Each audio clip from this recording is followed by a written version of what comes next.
حیا کے خلاف مسئلہ ہے تھوڑا سا. میرا شوہر ہم بستری سے بھاگتا ہے, مجھے زوری دوا کھلا کے قریب جانا ہوتا ہے, وہ اکثر انکار کرتا ہے. کیا مرد کو بیوی کی ضرورت پوری کرنے کا کوئی گناہ نہیں ہوگا؟ پوری نہ کرنے کا کوئی گناہ نہیں ہوگا. اور 4 سال سے میری اولاد بھی نہیں ہے. مجھے قرآن و حدیث کا حوالہ دیں تاکہ شوہر کو دکھا سکوں. اگر مجھ سے بدکاری ہو گئی تو گناہ گار کون ہوگا؟ بعض خواتین کا یہ مسئلہ ہوتا ہے کہ شوہر ان کے قریب ہی نہیں آتے, 2 3 سال گزر جاتے ہیں اور بیوی سے ہم بستری نہیں کرتے. لیکن بعض دفعہ یہ ہوتا ہے کہ مرد کو بیوی میں اٹریکشن ہی نہیں ہوتی ہے, تو بیوی کی صورت ایسے خراب ہو چکی ہوتی ہے یا اس کی جو فٹنس کا بعض خواتین خیال نہیں کرتی, تو اس میں مرد معذور ہوتا ہے. کیونکہ یہ ہم بستری ایک ایسی چیز ہے جس میں انسان کا کنٹرول نہیں ہوتا. یہ ایسے ہی ہے جیسے انسان کو بھوک نہ لگ رہی ہو اور کوئی چیز کھانے کا دل نہ چاہ رہا ہو اور آپ زبردستی اس کے منہ میں ٹھوس رہے ہو, تو وہ ظلم ہوگا سامنے والے کے اوپر. بعض دفعہ مرد کو میلان ہی نہیں ہوتا عورت کی طرف, تو ایسی صورت میں پھر شریعت یہ کہتی ہے عورت کو زنا کی اجازت تو کسی قیمت پہ نہیں ہے کہ بدکاری کرے وہ, بلکہ پھر ایسی عورت کو چاہیے کہ شوہر سے طلاق مانگ لے. بھئی آپ میرے قریب نہیں آتے ہو, یا تو کوئی میڈیکلی آپ کے ساتھ پرابلم ہے تو بتاؤ, شیئر کرو میرے ساتھ, اس کا علاج کرو. اگر میڈیکلی پرابلم نہیں ہے, آج کل جو سائیکالوجسٹ ہیں وہ بھی اس کا اچھا علاج کر لیتے ہیں. یعنی مرد کو عورت کی طرف اٹریکشن نہیں ہوتی. بعض دفعہ مرد بالکل فٹ فاٹ ہوتا ہے, اس میں کوئی کمزوری ویکنیس کچھ بھی نہیں ہوتی اس میں, لیکن اس کو اٹریکشن نہیں ہوتی عورت کی طرف. ایسے بہت سارے کیسز آتے ہیں, حالانکہ وہ فزیکلی بالکل فٹ ہوتا ہے. تو اب اٹریکشن ہی ختم ہو گئی اس کو, تو وہ کیسے جائے گا اس کے پاس؟ تو ایسی صورت میں پھر علاج کی طرف دھیان دیا جائے. عورت بھی اپنی فٹنس کا خیال کرے, اور مرد کو چاہیے وہ نفسیاتی طور پر اگر کوئی بات اس کے دماغ میں اٹک گئی ہے, اس کو مائل ہی نہیں ہو رہی طبیعت اس کی طرف, تو ڈاکٹر سے رابطہ کرے. وہ اس میں سائیکالوجسٹ بھی اچھے مشورے دے دیتے ہیں. آج کل جو اکثر سائیکیٹرسٹ یا سائیکالوجسٹ ہوتے ہیں وہ جنسیات کے بھی ماہر ہوتے ہیں, تو ان سے رابطہ کیا جائے, وہ سجیشن دیتے ہیں. بہت سے لوگ پھر اچھی لائف گزارنا شروع کر دیتے ہیں. اور اگر پھر بھی مرد کی رغبت ہو ہی نہیں رہی ہے عورت کی طرف, تو پھر عورت کو چاہیے کہ اس سے طلاق لے لے اور کسی اور آدمی سے نکاح کرے. اور مرد کو بھی چاہیے پھر اس کو لٹکا کے نہ چھوڑے, اس کو یعنی اس کے مطالبے پر, بیوی کے مطالبے پر اس کو چھوڑ دے. اللہ تعالیٰ نے ایلا کے بارے میں حکم دیا, قرآن میں ہے نا, للذین یؤلون من نسائہم تربص 4 اشہر, کہ اگر کوئی شخص قسم اٹھا لینا کہ میں بیوی سے ہم بستری نہیں کروں گا, تو قسم اٹھانے کی صورت میں 4 مہینے کے بعد عورت پہ طلاق واقع ہو جاتی ہے. اس کی وجہ یہ کہ شریعت پھر اس کو ظلم سمجھتی ہے کہ آپ نے 4 مہینے ہو گئے جوان بیوی کو آپ نے لٹکایا ہوا ہے. تو ظاہر ہے عورت میں بھی جذبات ہوتے ہیں, تو اس بات کا خطرہ ہے کہ ادھر ادھر اس کی توجہ نہ جانا شروع ہو جائے, وہ گناہ سے اپنے آپ کو اس کے لیے بچانا مشکل ہو جائے گا. تو اس لیے 4 مہینے کے بعد جو ہے وہ ڈیورس واقع ہو جاتی ہے اگر کوئی قسم اٹھا لے. اگر قسم نہ اٹھائے تو پھر مرد پہ لازم ہے کہ عورت کے مطالبے پہ اس کو چھوڑ دے, اگر وہ اتنا طویل عرصے تک بیوی کے قریب نہیں جا رہا. پھر اس صورت میں اس کو اپنے نکاح میں زبردستی رکھے گا تو گنہگار ہوگا, مجرم ہوگا. تو خلاصہ کلام کا یہ نکلا کہ اگر مرد جان بوجھ کر ایسا کر رہا ہے تو یہ ظلم ہے, گناہ ہے, اور مرد کو چاہیے کہ وہ اپنی زوجہ کی طرف توجہ دے. اگر جان کے ایسا نہیں کر رہا بلکہ وہ معذور ہے, معذوری کی پھر 2 صورتیں ہوتی ہیں, یا تو وہ نامرد ہے تو علاج کرائے نامردی کا, اور بعض دفعہ یہ ہوتا ہے نامرد نہیں ہوتا, بالکل فٹ ہوتا ہے, لیکن بیوی میں اس کو رغبت نہیں ہوتی. اس کی وجہ یہ ہے کہ بیوی میں کوئی اٹریکشن نہیں ہوتی, اس کی عمر زیادہ ہو گئی ہے, یا کیونکہ یہ سب چیزیں میڈیکلی ثابت شدہ حقیقت ہیں, اس کا اچھا یہ برا ہونے سے تعلق نہیں ہے. تو اگر اس کی رغبت ہی ختم ہو گئی ہے تو وہ صاف طور پہ بتا دے کہ بھئی میرے بس میں نہیں ہے. تو ایسی صورت میں پھر عورت اگر طلاق کا مطالبہ کرتی ہے تو مرد کو چھوڑ دینا لازم ہے اس کو. باقی کسی صورت میں بھی نہ مرد کے لیے زنا کی اجازت ہے نہ عورت کے لیے کسی غیر مرد سے تعلق قائم کرنا اس بیس پہ کہ شوہر نامرد ہے یا شوہر بیوی کے پاس نہیں آتا, یہ جائز نہیں ہے. عورت کہیں بھی بدکاری نہیں کر سکتی, سخت گناہ گار ہوگی. ہاں یہ ضرور ہے کہ شوہر سے کہہ دے بھائی مجھے گناہ کا خوف ہے, آپ مجھے چھوڑ دیں, تو ایسی صورت میں شوہر کو پھر چھوڑنا پڑے گا بیوی کو. اللہ الرحمن الرحیم. طلاق کے بعد عدالتی حکم پر ملنے والے پیسے, بہت اہم سوال ہے جی یہ. میری 5 سال کی بیٹی ہے. میرے سسرال والوں کا سلوک میرے ساتھ بہت برا تھا. مجھے میکے بٹھا دیا, بعد میں میسج کے ذریعے طلاق دے دی. میں نے عدت بھی گزار لی, پھر ہم نے عدالت میں کیس کر دیا. عدالت نے بچے کا خرچہ شوہر کے ذمہ لگا دیا. اب مجھے کیس کرنے کی غلطی پر بہت افسوس ہوتا ہے. میں نے اللہ سے معافی بھی مانگ لی. تو وہ پیسے جو میری بچی کے ددیال کی طرف سے آتے ہیں, کیا وہ پیسے بچی کے اخراجات میں استعمال ہو سکتے ہیں؟ اگر نہیں تو میں ان پیسوں کو واپس کر دوں گی. پہلی بات تو آپ میں جو تقوی ہے ماشاءاللہ، شریعت کے مسائل پر عمل کرنے کا جذبہ ہے، اللہ تعالیٰ اس جذبے کو قبول کرے۔ عام طور پہ تو ہوتا ہی ہے کہ طلاق کے بعد بس جس کی لاٹھی اس کی بھینس، کوئی شریعت پہ آنے کے بجائے بس لوگ کہتے ہیں کہ جس کا جو جتنا دوسرے پارٹی سے ہتھیا سکتا ہے ہتھیا لے۔ تو اب دیکھیں مسئلہ یہ ہے کہ جب آپ کو ڈیورس دے دی تو عدت کے دوران کا خرچہ وہ بھی شوہر کے ذمے تھا۔ اب اگر عدت گزر گئی ہے تو اب وہ خرچہ نہیں مانگا جا سکتا، عدت کے درمیان میں مانگا جا سکتا تھا۔ اور بچی کا خرچہ جب تک اس کی شادی نہیں ہو جاتی وہ بھی لڑکی کے باپ، بچی کے باپ کے ذمے ہے، لیکن یہ اس صورت میں ہے باپ کے ذمے کہ جب بچی باپ کے ساتھ ملتی رہے اور بچی کو باپ سے ملنے سے نہ روکا جائے۔ باپ جب چاہے بچی سے مل سکے اور کم سے کم ہفتے میں 24 گھنٹے کے لیے وہ اپنے پاس رکھ سکے، یہ رائٹ اس کو ہے۔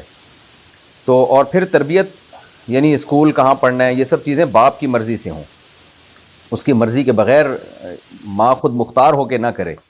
تو یہ اگر باپ کو رائٹ دیا جاتا ہے بچی کے بارے میں تو پھر باپ سے بچی کا خرچہ لیا جائے گا۔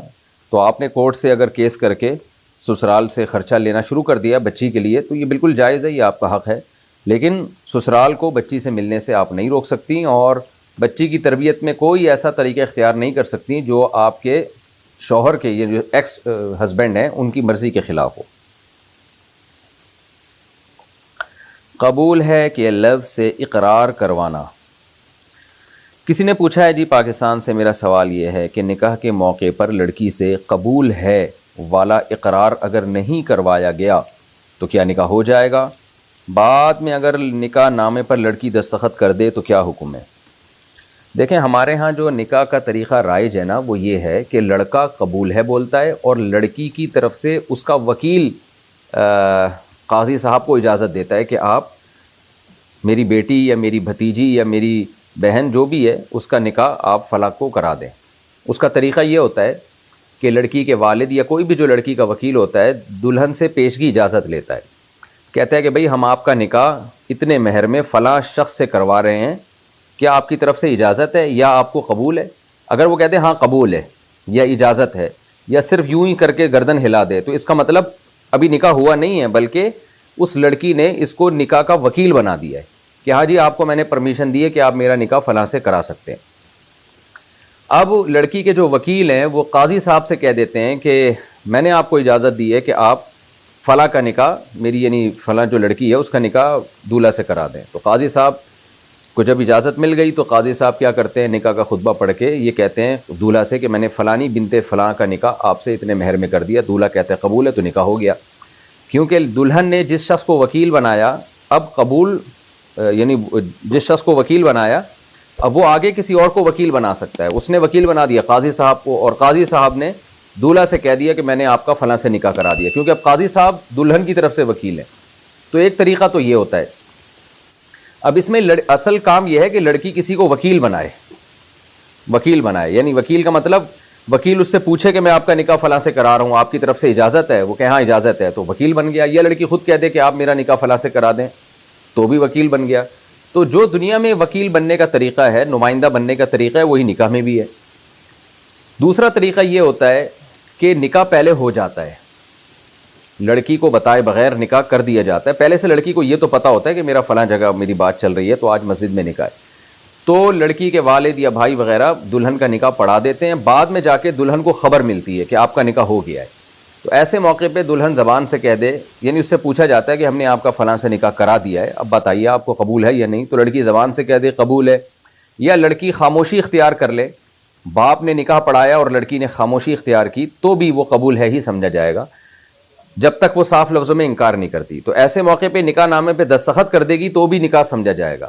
یعنی یہ ضروری ہے کہ جب لڑکی کو نکاح کی خبر ہوئی کہ نکاح ہو چکا ہے تو کوئی ایسا عمل کرے جس عمل سے لگتا ہو کہ یہ اس نکاح پہ راضی ہے، چاہے زبان سے عمل کرے یا اشاروں سے عمل کرے یا کوئی بھی ایسا عمل ہو۔ زبان کا مطلب کہتے ہیں ہاں جی ٹھیک ہے، قبول ہے بولنا ضروری نہیں ہو، یہ بھی کہتے ٹھیک ہے آئی ایم ایگری تو بھی ٹھیک ہے۔ یہ بھی ہے کہ وہ زبان سے یوں کر کے یوں ہلا دے سر اپنا ہلا دے، یہ بھی ٹھیک ہے۔ یہ بھی ہے کہ وہ جناب سائن کر دے۔ تو کوئی بھی ایسا عمل جس سے پتہ چلے کہ یہ اس نکاح پہ راضی ہے تو نکاح ہو جائے گا۔ تو اس کے لیے ضروری نہیں کہ زبان سے صاف لفظوں میں قبول ہے ہی بولے، ہاں کوئی ایسا عمل کر لے کہ جس سے لگے کہ یہ اس نکاح پہ راضی نہیں ہے تو نکاح نہیں ہوگا۔ مثال کے طور پر لڑکی کو آ کے بتایا گیا جی آپ کا نکاح ہو چکا ہے، لڑکی نے فوراً کہا مجھے قبول نہیں ہے، یا نکاح نامہ اٹھا کے پھینک دیا، تو یہ سب اس کی علامت ہے کہ یہ اس نکاح پہ راضی نہیں ہے. لیکن یہ جب ہے جب نکاح پہلے ہو، لڑکی کو اطلاع بعد میں ملے. لیکن اگر لڑکی نے کسی کو پہلے سے وکیل بنا دیا، اب اس کے پاس نو کا آپشن نہیں ہے. جیسے لڑکی کے ابا نے پوچھا ہم بیٹا تمہارا نکاح فلاں سے کرا رہے ہیں، تم راضی ہو؟ لڑکی چپ رہی، تو یہ چپ رہنا اس کی علامت ہے راضی ہے. یہ اگر راضی نہیں ہو تو منہ سے بولے نا کہ میں راضی نہیں ہوں. تو اب جب لڑکی کا ابا نکاح کرائے گا تو نکاح ہو چکا. اب جب لڑکی کو اطلاع ملے گی کہ بھائی تمہارا نکاح فلاں سے ہو گیا، تم راضی ہو، اور وہ کہے راضی نہیں ہو، تو اب اس کا اعتبار نہیں، کیونکہ وہ پہلے وکیل بنا چکی ہے نکاح پڑھانے کے لیے. بہتر ہے کسی مولانا صاحب سے نکاح پڑھوا لیا کریں اتنی پنچایتوں میں جانے کے بجائے.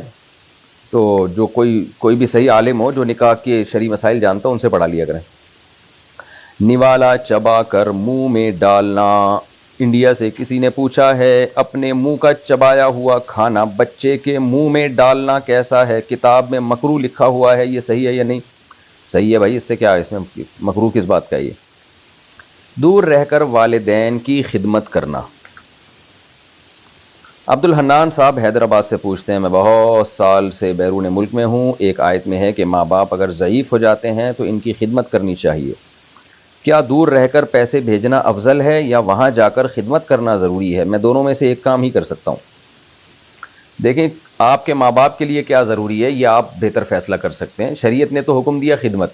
اب خدمت مالی بھی ہوتی ہے جسمانی بھی ہوتی ہے. اگر آپ کے والدین پہلے سے بہت زیادہ مالدار ہیں، ان کو پیسوں کی ضرورت نہیں ہے، تو پھر تو جسمانی خدمت کرنی چاہیے. اور اگر ان کو پیسوں کی ضرورت ہے تو پھر پیسوں کی خدمت کرنی چاہیے. تو یہ مسئلہ آپ مجھ سے پوچھنے کے بجائے اپنے ماں باپ سے ہی پوچھیں. ان سے کہیں بھائی میں آپ کو پیسے بھیج دیا کروں یا آپ کے پاس رہ کے آپ کی خدمت کروں.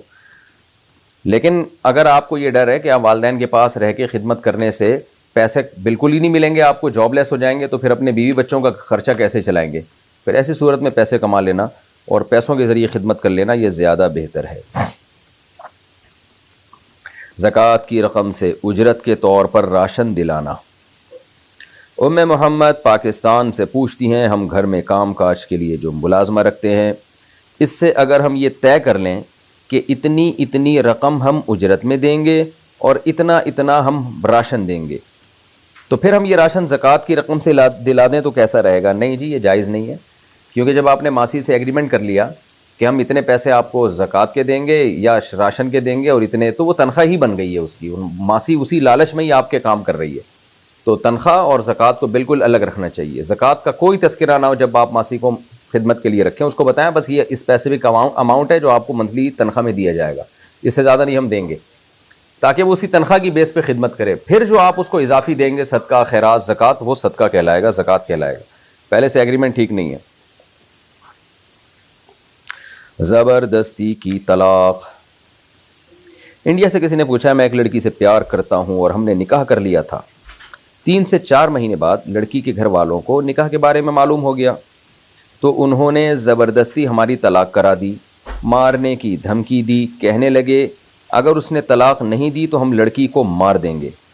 میری بالکل بھی مرضی نہیں تھی طلاق دینے کی، لیکن مجھے مجبوری میں دینی پڑ گئی اور میں اس طلاق کو نہیں مانتا اور اب میں اس کو اپنے گھر لانا چاہتا ہوں.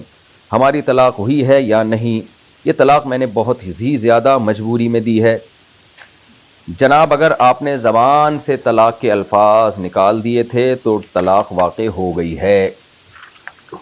طلاق جبری طلاق زبان سے جب دیں گے تو بہرحال واقع ہو جاتی ہے. لوگ کہتے ہیں کہ جی قرآن میں آتا ہے کہ جی کلمہ کفر اگر زبردستی زبان سے نکلوا دیا جائے تو انسان کافر نہیں ہوتا، تو طلاق تو کفر سے ہلکی چیز ہے، وہ کیوں ہو جاتی ہے؟ اس کا جواب یہ ہے کفر کا تعلق اصل میں دل سے ہے.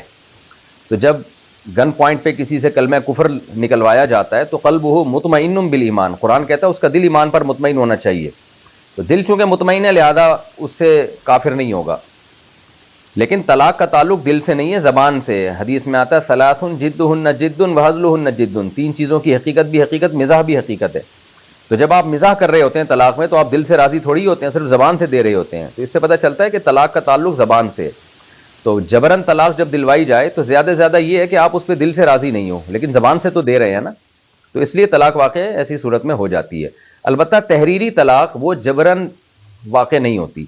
جبر میں کا مطلب یہ ہے کہ مار دھاڑ کی دھمکی ہو اور اگلا بہت زیادہ مجبور ہو جائے کہ اس کو پتہ ہے نہیں دی میں نے تو یہ مجھے ماریں گے یا بے تحاشا مار پیٹ کریں گے یا یہ کہ خدا نخواستہ قتل کر دیں گے یا یہ کہ قید کر دیں گے، اس طرح کا کوئی جبر ہو جس میں شدید نقصان کا اندیشہ ہو تو اور غالب گمان ہو کہ بھئی واقعی ایسا ہو جائے گا، تو پھر ایسی صورت میں جبری طلاق واقع نہیں ہوتی، وہ جبری جو لکھ کے دی جائے، زبان سے نہ کہی جائے۔ لیکن اگر آپ نے زبان سے طلاق دے دی ہے تو پھر ہو گئی ہے۔ اب ایک طلاق دی ہے تو ایک ہوئی ہے، دو دی ہیں تو دو ہوئی ہیں، تین دی ہیں تو تینوں ہو گئی ہیں۔ جب کسی سے محبت کرتے ہو میرے بھائی تو پھر اس کی خاطر پٹو۔ محبت کی شادی کی ہے نا، تو محبت میں تو یہی ہوتا ہے، پٹتا ہے انسان لیکن طلاق زبان سے نہیں دیتا، یہی اس کی آزمائش ہے۔ اب آپ اس وقت پٹ رہے تھے، آپ مجبور ہو گئے، دھمکی میں آ کے آپ نے طلاق دے دی، اس کا مطلب بھائی آپ کو محبوبہ اتنی پیاری نہیں ہے جتنی اپنی جان پیاری ہے، یا آپ کو جو بھی تھا جبر بہرحال اچھا نہیں ہوا آپ کے ساتھ، بہت افسوس ہوا مجھے سن کے۔ لیکن یہ کہ اگر تین دے دی ہیں تو تینوں ہو گئیں، ایک دے دی ہے تو ایک، دو دے دی ہیں تو دو ہو گئی۔ رشتہ داروں کو بھی اللہ ہدایت دے یار، جب شادی ہو گئی ہے تو ان کو رکھو۔ مرحوم والد کی قضا نمازوں کی ادائیگی۔ پاکستان سے کسی نے پوچھا ہے، میرے والد جو اس دنیا سے چلے گئے ہیں وہ نمازیں نہیں پڑھتے تھے، میں ان کا بیٹا ہوں، کس طرح ان کی قضا نمازیں ادا کروں؟ اب کچھ نہیں ہو سکتا، بس توبہ استغفار کریں ان کے لیے۔ بعض لوگ والد کی قضائے عمری کا فدیہ دینا شروع کر دیتے ہیں جبکہ والد نے وصیت بھی نہیں کی ہوتی، تو اس میں بہت بڑی رقمیں لوگوں کی چلی جاتی ہیں۔ قرآن میں اللہ تعالیٰ نے فرمایا کہ وَلَا تُؤْتُوا السُّفَهَاءَ أَمْوَالَكُمُ الَّتِي جَعَلَ اللَّهُ لَكُمْ قِيَامًا، کہ جو پیسہ ہے نا اللہ نے اس کو زندگی کا قیام بنایا ہے، یعنی اس سے آپ کی زندگی وابستہ ہے۔ اب لاکھوں لاکھوں روپے والدین کی نمازوں کے فدیے میں چلے جاتے ہیں لوگوں کے، تو اس سے اولاد کو بھی بڑا نقصان کا خطرہ ہوتا ہے۔ اور شریعت نے نماز کے فدیے کی صراحت کہیں کی بھی نہیں ہے نا، کہ یہ تو قیاس کیا ہے ہمارے ائمہ مجتہدین نے۔ یہ قیاس جب تک انسان زندہ ہو تو سمجھ میں آتی ہے بات، مرنے کے بعد اولاد کو اس کا مکلف بنانا کہ وہ لاکھوں کروڑوں روپے ماں باپ کی نمازوں کے فدیے میں دے دے، تو یہ مزاج شریعت کے بہرحال خلاف ہے، وراثت کے اصولوں کے خلاف ہے۔ اور اولاد پھر ٹینشن میں آتی ہے، ہم نے فدیہ نہیں دیا تو پتہ نہیں ہمارے ماں باپ کو کیا ہوگا۔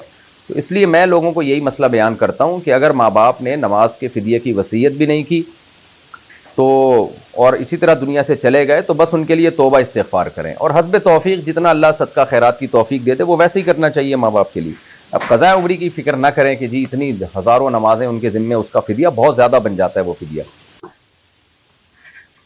والد کا بیٹے کی شادی کے لیے لڑکی دیکھنا۔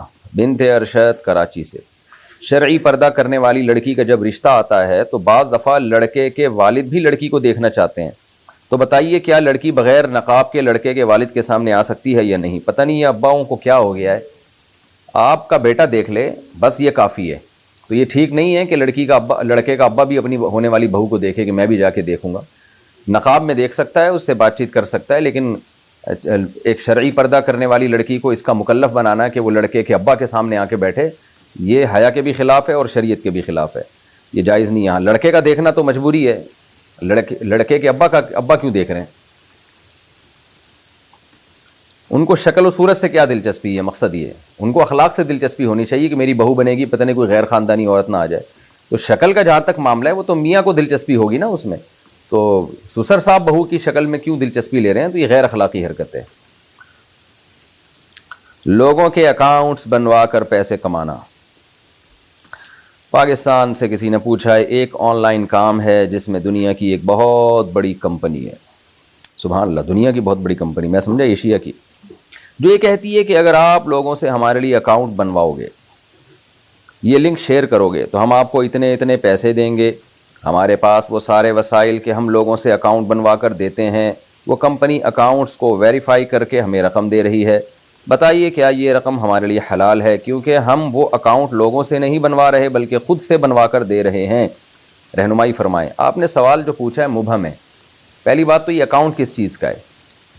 بعض دفعہ ایسا اکاؤنٹ ہوتا ہے جیسے ایزی پیسہ والوں کا اکاؤنٹ ہو گیا، تو اس میں پیسے لوگ ٹرانسفر کرتے ہیں، پھر ان پیسوں پہ سود ملتا ہے، تو وہ تو پھر سودی اکاؤنٹ ہو گیا، تو وہ تو ناجائز ہے۔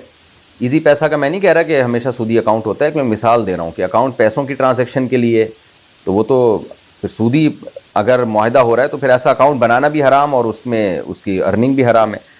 اور اگر کوئی اور ٹائپ کا اکاؤنٹ ہے تو وہ آپ بتائیں کہ کون سے اکاؤنٹ کی بات ہو رہی ہے. اور دوسری بات یہ ہے کہ آپ خود سے بنوا کے دے رہے ہیں. اس کا کیا مطلب ہے خود سے بنوا کے دے رہے ہیں؟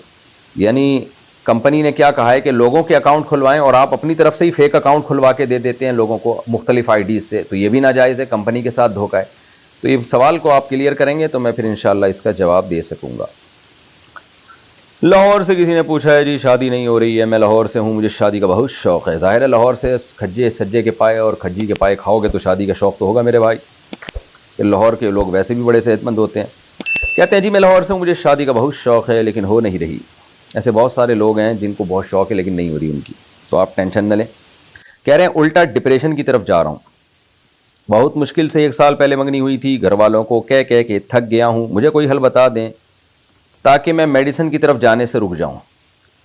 اس زمانے میں جو گھر والوں کو سے کہہ کے شادی کرواتا ہے وہ بہت بڑا بے وقوف ہے. گھر والوں کو آج کل بیٹوں کی شادی میں تو سرے سے کوئی دلچسپی ہوتی نہیں ہے. تو اگر کوئی بیٹا چاہ رہا ہے کہ میرے ابا اماں میری فوراً شادی کر دیں تو ہاں 40 سال کے آپ ہو گئے ہو تو پھر فوراً شاید کر دیں, یا 45-50 تک کے ہو گئے ہو, بال سفید ہو گئے ہیں آپ کے تو شاید کر دیں, پھر فوراً کر دیں گے. اس بات کا امکان ہے. لیکن اگر آپ ابھی ینگ ہو, 20-25 سال کے ہو یا 18 سال کے ہو, تو پھر ماں باپ نہیں کرتے. پھر اس کا طریقہ یہی ہے کہ آپ خود کر لیں, فری لانسنگ کے ذریعے کمائیں یا کسی اور طریقے سے ٹیوشن بچوں کو پڑھائیں, کسی بھی طریقے سے کمانا شروع کر دیں اور کوئی غریب لڑکی آپ کو مل جائے آپ شادی کر لیں. اس نیت سے کر لیں کہ جب پیسہ آئے گا تو پھر کسی مالدار سے بھی کر لیں گے. تو یہی ہوتا ہے میرے بھائی, اسی سے آپ کی ڈپریشن انشاءاللہ ختم ہو جائے گی. دوسری قسم کی ڈپریشن شروع ہو جائے گی لیکن یہ والی ختم ہو جائے گی. تو وہ والی ڈپریشن آسان ہے, اس کے لیے میڈیسن نہیں کھانی پڑتی.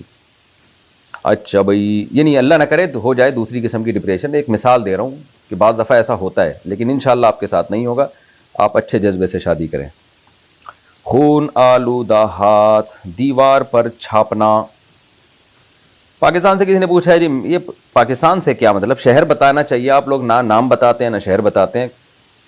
کوئی پرسنل سوال ہو تو چلو آدمی اپنا نام چھپائے نا, نارملی اپنا نام کیوں چھپا رہے ہو بھائی.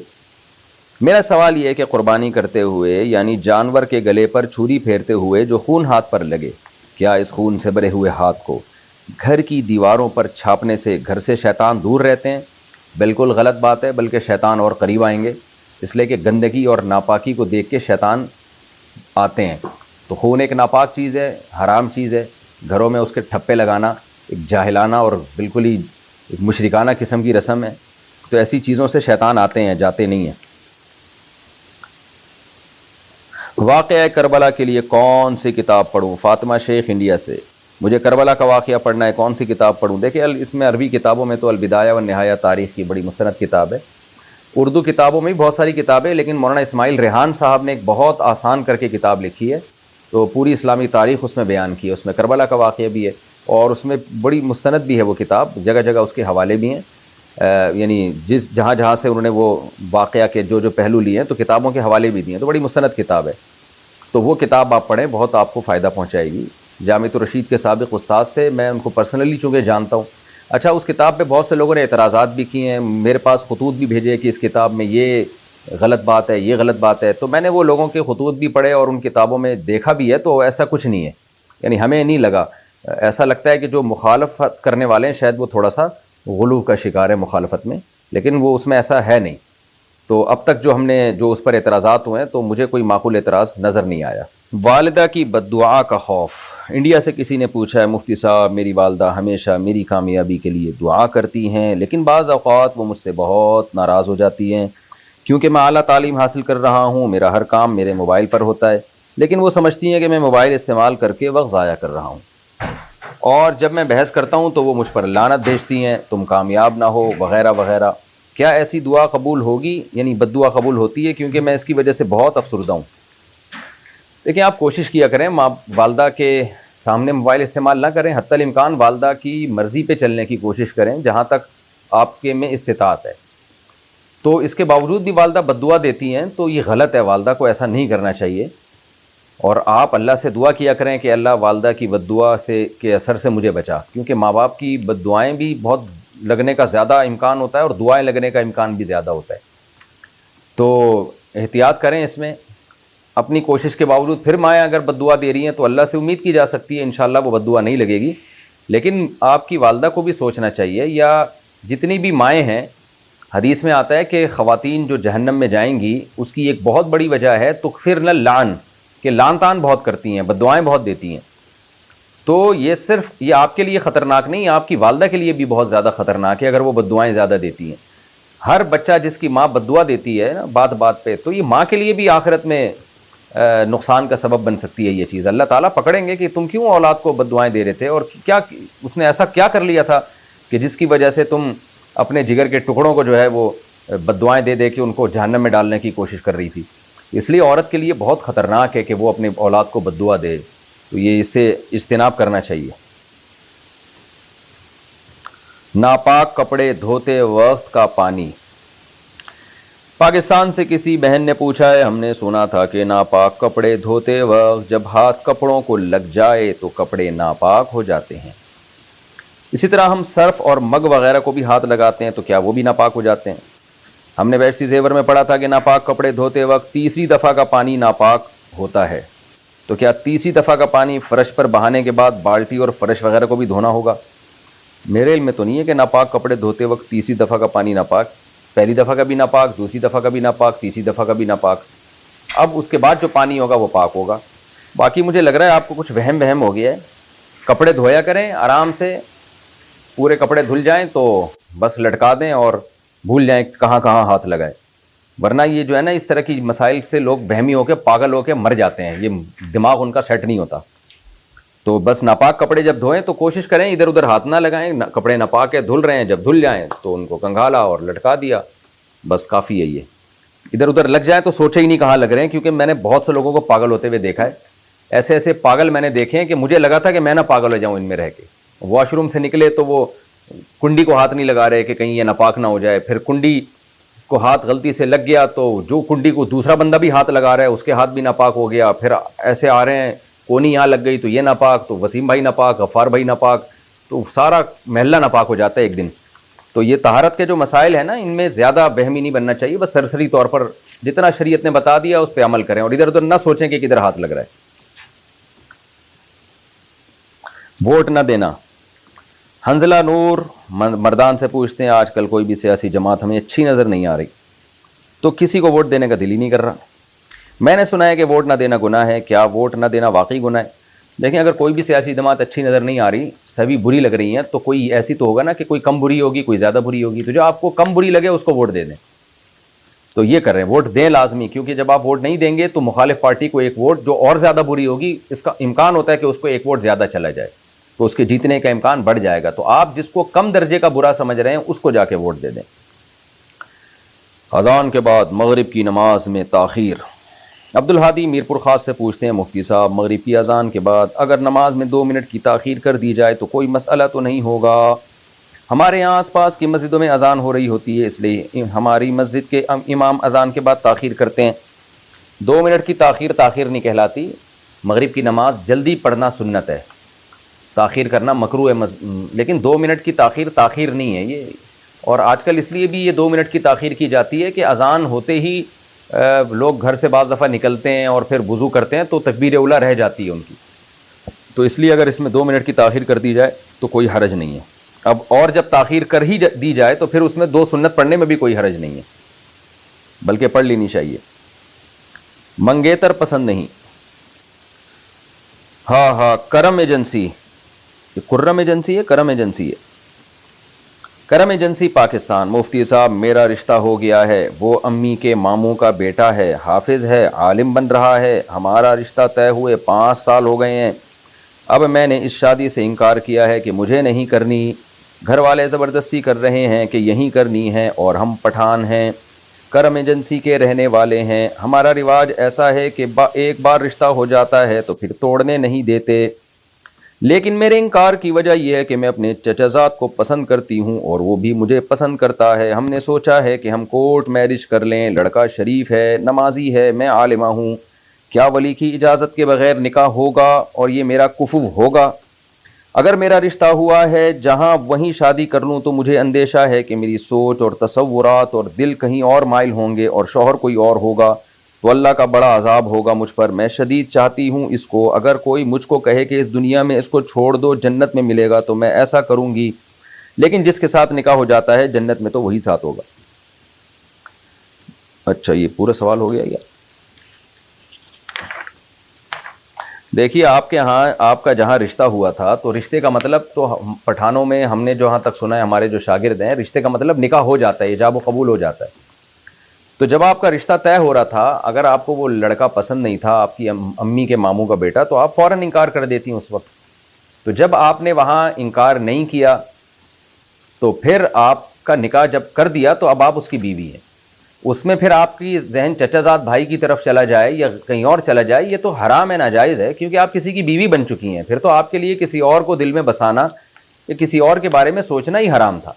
اور کوئی اور جو دل میں بستا ہے تو اچانک نہیں بس جاتا، انسان پہلے سوچتا ہے اس کے بارے میں۔ تو جب آپ کا نکاح ہو گیا تو بھائی پھر سوچنا ہی غلط تھا آپ کا، پھر ناجائز تھا آپ کا سوچنا، تو یہ پھر غلطی آپ کی ہے۔ لہذا آپ کو چاہیے کہ جو آپ کا اصل شوہر ہے جس سے آپ کا نکاح ہو چکا ہے، آپ اس کے ساتھ وفا کریں۔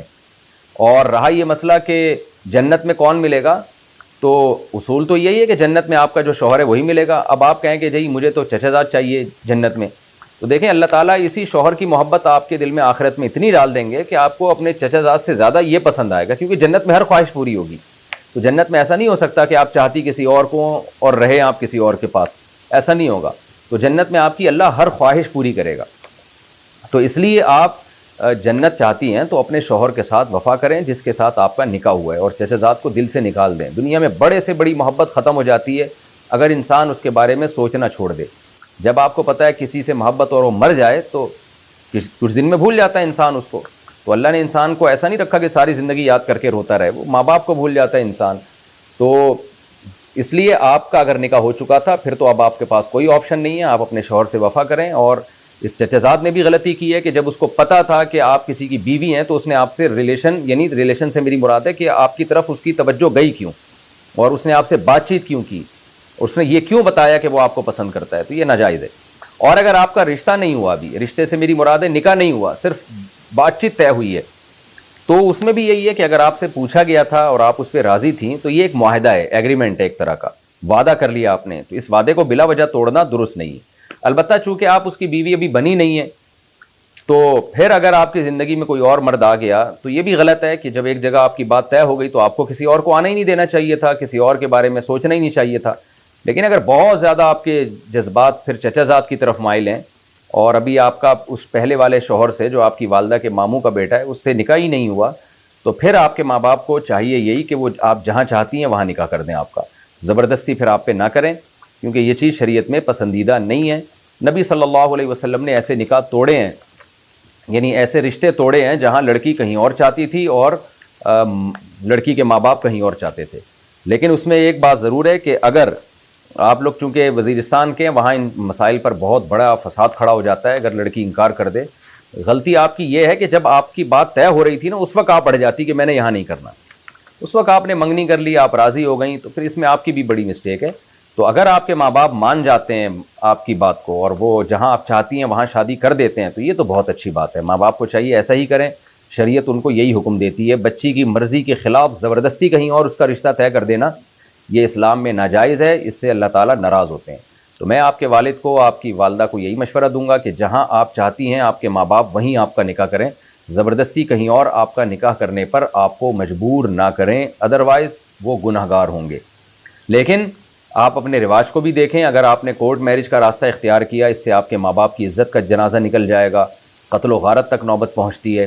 تو عشق معاشقہ کوئی ایسی چیز نہیں ہے جس کی بھینٹ انسان اپنی عزت کو چڑھا دے، اپنے ماں باپ کی عزت کو عشق معاشقے کی بھینٹ چڑھا دے۔ خدا نخواستہ ایسا تو نہیں ہے نا کہ آپ کی والدہ کا ماموزاد کوئی چرسی ہیروئنچی ہو، وہ بھی عالم ہے، حافظ ہے ماشاءاللہ۔ اور رہا محبت کا معاملہ، جب انسان کسی کے ساتھ رہتا ہے تو آپ کو محبت ہو جائے گی انشاءاللہ۔ جب آپ اپنے جو والدہ کے ماموزاد بھائی ہیں ان سے جب آپ کا نکاح ہوگا تو کچھ دن میں آپ کو انشاءاللہ محبت ہو جائے گی۔ تو میرا مشورہ یہی ہے کہ آپ یہ اقدام ہرگز نہ کریں کہ چچا زاد کی طرف جائیں، یہ آپ نہ کریں، کیونکہ اس میں ماں باپ کا بہت بڑا نقصان ہوتا ہے، اور اپنے ماں باپ کی عزت کو ایسے داؤ پہ نہیں لگانا چاہیے۔ اگر آپ کا ماموزاد چرسی ہیروئنچی یا 2 نمبر آدمی ہوتا پھر تو میں آپ کو کہتا آپ کورٹ میرج کریں جا کے، لیکن وہ ٹھیک انسان ہے، تو خام خواہ میں صرف عشق و محبت کی وجہ سے اتنی بڑے بڑے مسائل کھڑے کر دینا اپنی سوسائٹی کے لیے، خود اپنے آپ کے لیے، مجھے یاد ہے کچھ دن پہلے وزیرستان سے کوئی بندہ بھاگ کر آیا, کسی لڑکی کو بھگایا تھا, اس نے کورٹ میرج کی ہے, وہ ڈرتا پھر رہا ہے کہ لوگ مجھے مار دیں گے.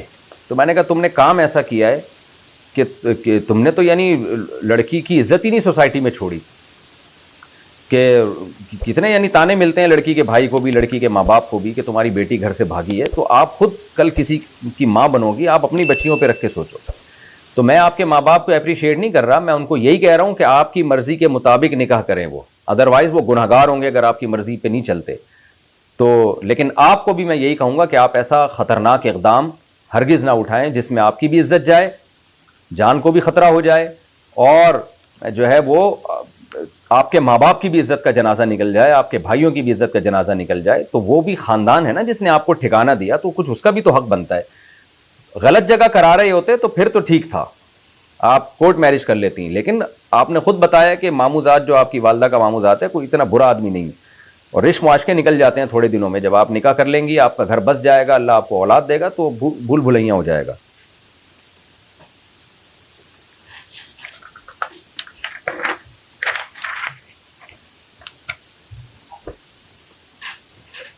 مرتد کی توبہ, انڈیا. اگر کسی شخص نے اسلام چھوڑ دیا ہو تو کیا وہ اسلام میں واپس آ سکتا ہے؟ جی ہاں جی, واپس آ سکتا ہے. توبہ کرے, 2 رکعت پڑھ کے اللہ سے گڑ گڑا کے معافی مانگے, دوبارہ کلمہ پڑھے, اور جن لوگوں کے سامنے کلمہ کفر کہا ہے اس نے, ان تک رسائی اگر ممکن ہو تو ان کے سامنے بھی اقرار کر لے کہ بھئی میں نے جرم کیا تھا, میں اللہ سے توبہ کرتا ہوں. بیوی حرام ہونے کی قسم کا ٹوٹنا. اعجاز حسین پاکستان سے پوچھتے ہیں, اگر ایک شخص اپنی والدہ سے غصے میں کہے کہ اگر میں آپ کا زیور اپنی بیوی کو ڈالوں تو مجھ پر بیوی حرام, شادی کے وقت وہ اپنی والدہ کا زیور اپنی بیوی کو نہ ڈالے بلکہ نیا زیور لے کے ڈال دے, اس کے بعد جو والدہ کا زیور ہے اس سے کوئی کاروبار یا کسی اور جگہ انویسٹ کر سکتا ہے, یہ اس کے لیے حرام تو نہیں ہوگا؟ دیکھیں, پہلی بات تو یہ کہ جب شادی ہی نہیں ہوئی تھی تو پھر یہ کہنا کہ اگر میں آپ کا زیور اپنی بیوی کو ڈالوں تو میری بیوی مجھ پر حرام, تو چونکہ شادی ہوئی نہیں ہے تو وہ بیوی آپ کی بیوی نہیں ہے, تو اس کو پھر شادی کے بعد جب زیور ڈالیں گے تو حرام نہیں ہوگی, کیونکہ شادی سے پہلے جو قسم اٹھائی نا کہ میں نے یہ کام کیا تو میری بیوی مجھ پر حرام, تو اس قسم, وہ قسم کالعدم ہوتی ہے, اس لیے کہ وہ عورت آپ کی کوئی بھی بیوی ابھی ہے ہی نہیں. ہاں اگر معلق کر دیتے کہ جو عورت میری بیوی بنے, یوں الفاظ ہوتے کہ اگر میں نے شادی کے بعد اپنی ماں کا زیور اپنی بیوی کے گلے میں ڈالا تو جو بھی عورت میری بیوی بنے گی وہ حرام ہوگی, تو بنے کا لفظ آتا, یا جس عورت سے میں نکاح کروں یہ لفظ آتا, تو پھر نکاح کرنے کے بعد وہ حرام ہو جاتی اگر آپ اس کے گلے میں بیوی کا ماں کا زیور ڈالتے. اور اگر آپ کی شادی ہو چکی تھی, اس پر آپ نے کہا کہ میں اگر آپ کا زیور اپنی بیوی کو ڈالوں تو بیوی حرام, تو پھر ماں کا زیور جب بیوی کو ڈالیں گے, پہنائیں گے, تو بیوی واقعی حرام ہو جائے گی, یعنی ایک طلاق بائن واقع ہو جائے گی. تو ایسی صورت میں آپ یہی کریں کہ اپنی والدہ کا زیور بیوی کو نہ دیں بلکہ نیا زیور دیں, اور جو والدہ کا زیور ہے اگر آپ اس سے کاروبار یا کہیں انویسٹ کرنا چاہتے ہیں تو وہ انویسٹ کر لیں, بیوی کو نہ پہنائیں, باقی جہاں چاہیں لگا دیں اس کو, اس سے کچھ نہیں ہوگا. انشورنس سے ملنے والی رقم. عزیز عزیر شیخ سکھر سے پوچھتے ہیں, مولانا صاحب میری امی ابو نے اپنی انشورنس کروائی تھی, ان کا ایک حادثے میں انتقال ہو گیا تھا, اب میں جوان ہو گیا ہوں, اب اس انشورنس کی رقم مجھے ملنے والی ہے, تو کیا وہ رقم میرے لیے حلال ہوگی؟ پوری رقم حلال نہیں ہوگی, صرف اتنی حلال ہوگی, آپ یہ اندازہ لگائیں گے یا پوچھیں گے کہ آپ کے والد نے جو انشورنس کروائی تھی تو کتنا پریمیم وہ قسطیں کتنی جمع کرا چکے ہیں. مثال کے طور پر ہر مہینے آپ کے والد کی تنخواہ سے پیسے کٹتے تھے, تو جب سے انشورنس کی پالیسی انہوں نے لی تھی جتنے پیسے آپ کے والد کی تنخواہ سے کٹے وہ سارے آپ کے والد کے ہیں, اور جو اضافی نفع ہے وہ صدقہ کرنا پڑے گا ثواب کی نیت کے بغیر. تو انشورنس کمپنی سے کلیم کر کے ساری رقم لے لیں, رکھیں اتنی جتنے آپ کے والد کی جائز رقم بنتی ہے جو انہوں نے قسطیں جمع کرائی ہیں, اور وہ وراثت اس میں جاری ہوگی, اس میں تمام ورثاء کا حق ہوگا, اور جو اضافی رقم ہے وہ ثواب کی نیت کے بغیر آپ کہیں صدقہ کر دیں. یکم محرم کو نیا سال منانا. اسکان شیخ انڈیا سے, یکم محرم کو نیا سال منانا کیسا ہے؟ بہت سے لوگ بولتے ہیں اسلام کا نیا سال ہوتا ہے تو کیا نئے کپڑے پہن سکتے ہیں؟ نہیں بھائی, اسلام نے ہمیں خوشی کے 2 تہوار دیے ہیں, عید الفطر اور عید الاضحیٰ, بس یہ 2 تہوار ہیں خوشی کے. کوئی نیا سال منانا یہ ٹھیک نہیں ہے, یہ غیر مسلموں کی رسومات ہیں. نیا سال میں تو آپ کو غم ہونا چاہیے کہ لو بھائی ہماری زندگی کا ایک اور سال کم ہو گیا, تو اس میں عبرت حاصل کرنا اور اپنے عمل کو صحیح کرنے کی کوشش کرنا, ندامت کے آنسو بہانا, تو یہ سب چیزیں تو اچھی لگتی ہیں. اس میں خوشی منانا ہے کہ کوئی, یہ بالکل ہی لاجیکل کام ہے. آپ موت کے 1 سال قریب ہو گئے اور آپ جشن منا رہے ہو, بے وقوفوں والے کام ہے. نبی صلی اللہ علیہ وسلم پر رحمت کی دعا۔ نوادہ بہار انڈیا سے مفتی صاحب، آپ نے ایک ویڈیو میں ایسا کہا ہے کہ نبی صلی اللہ علیہ وسلم پر رحمت کی دعا نہیں بھیجی جاتی، تو پھر اتحیات میں السلام علیک ایھا النبی ورحمۃ اللہ وبرکاتہ کیوں پڑھتے ہیں؟ دیکھیں، الگ سے نبی کے لیے رحمت کی دعا کرنا یہ ٹھیک نہیں ہے، ضمناً ٹھیک ہے۔ ہم جب اتحیات میں السلام علیک ایھا النبی ورحمۃ اللہ وبرکاتہ پڑھتے ہیں تو مخاطب کر کے رحمۃ اللہ کہنا یہ جائز ہے، یعنی آپ پر رحمت کی دعا کرنا سلام کے ضمن میں۔ الگ سے رحمت کی دعا اس لیے نہیں کہ رحم کہتے ہیں کوئی بیچارہ قسمہ پرسی کی حالت میں ہونا تو اس پہ رحم کیا جاتا ہے۔ جیسے ہمیں کوئی بیچارہ کمزور نظر آتا ہے، قسمہ پرسی کی حالت میں ہو، تو ہم کہتے ہیں یار اس پر رحم کرو، ترس کھاؤ۔ تو ڈائریکٹ نبی کے لیے جب ہم یہ کہتے ہیں اللہ محمد صلی اللہ علیہ وسلم پر رحم فرما، تو اس میں ایک نوعیت کی توہین ہے، گویا یہ ہم شو کر رہے ہیں کہ آپ صلی اللہ علیہ وسلم معلوم نہیں بیچارے کس حالت میں ہوں گے تو اللہ تو آپ پر رحم کر دے، تو یہ ایک سوء ادب ہے اس میں۔ ہاں، آپ کے لیے صلات پڑھا جائے گا، صلات کہتے ہیں اضافی رحمتیں، یعنی اضافی اللہ کی برکتیں، تو اس لیے یہ جو اتحیات میں پڑھتے ہیں چونکہ ضمناً پڑھتے ہیں، بہت سی چیزیں اصالتاً ٹھیک نہیں ہوتی ہیں، ضمناً ٹھیک ہو جاتی ہیں۔ اس کی مثال ایسے ہے جیسے ہم درود جو پڑھتے ہیں اللہم صلی علی محمد، تو یہ درود بھی صرف نبی کے لیے جائز ہے، کسی اور کے لیے جائز نہیں ہے، لیکن نبی پر جب آپ درود بھیج رہے ہوں تو ضمناً صحابہ، اہل بیت اور تمام امت پہ بھی بھیج سکتے ہیں۔ جیسے آپ کہتے ہیں اللہم صلی علی محمد وعلی آل محمد، تو ضمناً جو ہے نا سب پہ آپ نے درود بھیج دیا۔ تو بعض چیزیں اصالتاً ٹھیک نہیں ہوتی، یعنی الگ سے مستقل طور پہ ٹھیک نہیں ہوتی، ضمناً ٹھیک ہوتی ہیں، یعنی ضمناً کا مطلب کسی کے تابع بنا کے اس میں شریعت نے گنجائش دی ہوتی ہے۔ اچھا بھائی، آزاد کے لفظ سے طلاق، آپ سے یہ سوال پوچھنا تھا کہ کیا آزاد کے لفظ سے بھی طلاق ہو جاتی ہے؟ میرے میاں نے غصے میں مجھے کہا کہ تم آزاد ہو۔ میں نے اس کا مطلب پوچھا تو انہوں نے کہا کہ جو سوچو جو کرو تم آزاد ہو۔ میں نے اس معنی میں کہا ہے تو کیا طلاق ہو جائے گی؟ نہیں جی، اگر شوہر نے آزاد کہا اور آپ نے ان سے وجہ پوچھی کہ کیوں کہا ہے تو انہوں نے بتایا کہ تم اپنی سوچ میں اور کاموں میں آزاد ہو، تو اس سے طلاق واقع نہیں ہوگی، کیونکہ یہاں واضح قرینہ موجود ہے۔ ہاں، شوہر سے آپ طلاق کا مطالبہ کر رہی تھی، اس پہ شوہر نے کہہ دیا آزاد ہو، تو پھر یہ واضح قرینہ ہے کہ یہاں طلاق مراد ہے۔ مسجد میں تصویریں ویڈیوز بنانا، سالم صاحب کراچی سے پوچھتے ہیں مفتی صاحب کیا مسجد میں تصویریں اور ویڈیو بنانا جائز ہے؟ میں نے بہت سے لوگوں کو دیکھا ہے کہ وہ نکاح کے وقت مسجد میں تصویریں اور ویڈیو بناتے ہیں، کیا یہ عمل جائز ہے؟ ڈیجیٹل تصویر ہماری رائے میں تصویر نہیں ہے اور اس کا استعمال جائز ہے، البتہ کوئی بے حیائی کا عنصر نہ ہو اس میں۔ آج کل نکاح میں خواتین بھی آنا شروع ہو گئی ہیں، تو ان کی ویڈیوز بنانا یہ تو صحیح نہیں ہے، اور مسجد میں تو مسجد کے تقدس کو پامال کرنے کے مترادف ہے۔ تو ویسے مسجد میں آپ بیان کی تصویر یا بیان کی ویڈیو ڈیجیٹل فارم میں جب تک ہو وہ بنا سکتے ہیں، ادروائز آپ کوئی اور یعنی یا نکاح کی بھی ویڈیو بنا سکتے ہیں۔ بعض دفعہ ڈاکومنٹس کے لیے ریکوائرمنٹ ہوتی ہے کہ ثبوت دکھانا پڑتا ہے کہ بھئی یہ نکاح ان کا ہوا ہے، کہیں باہر اگر آپ ٹریولنگ کرتے ہیں نا تو اس کی ویڈیو بنانا ایک ضرورت بھی ہے، اور یادگار کے طور پہ دولہا اپنی ویڈیو رکھ سکتا ہے اپنے پاس کہ میں کیسا لگ رہا تھا اس وقت اور اب کیسا ہو گیا ہوں۔ تو لیکن بے حیائی سے کا کام یا مسجد کے تقدس کو پامال کرنا یہ بہرحال ناجائز عمل ہے۔ فیڈ کروانے سے وضو کا حکم، ہمنا صاحبہ انڈیا سے پوچھتی ہیں میرا سوال یہ ہے کہ میں نے وضو کر کے بچے کو دودھ پلایا تو پھر میں اسی وضو سے نماز پڑھ سکتی ہوں؟ جی ہاں جی، نماز پڑھی جا سکتی ہے، بچے کو فیڈ کرانے سے وضو نہیں ٹوٹتا۔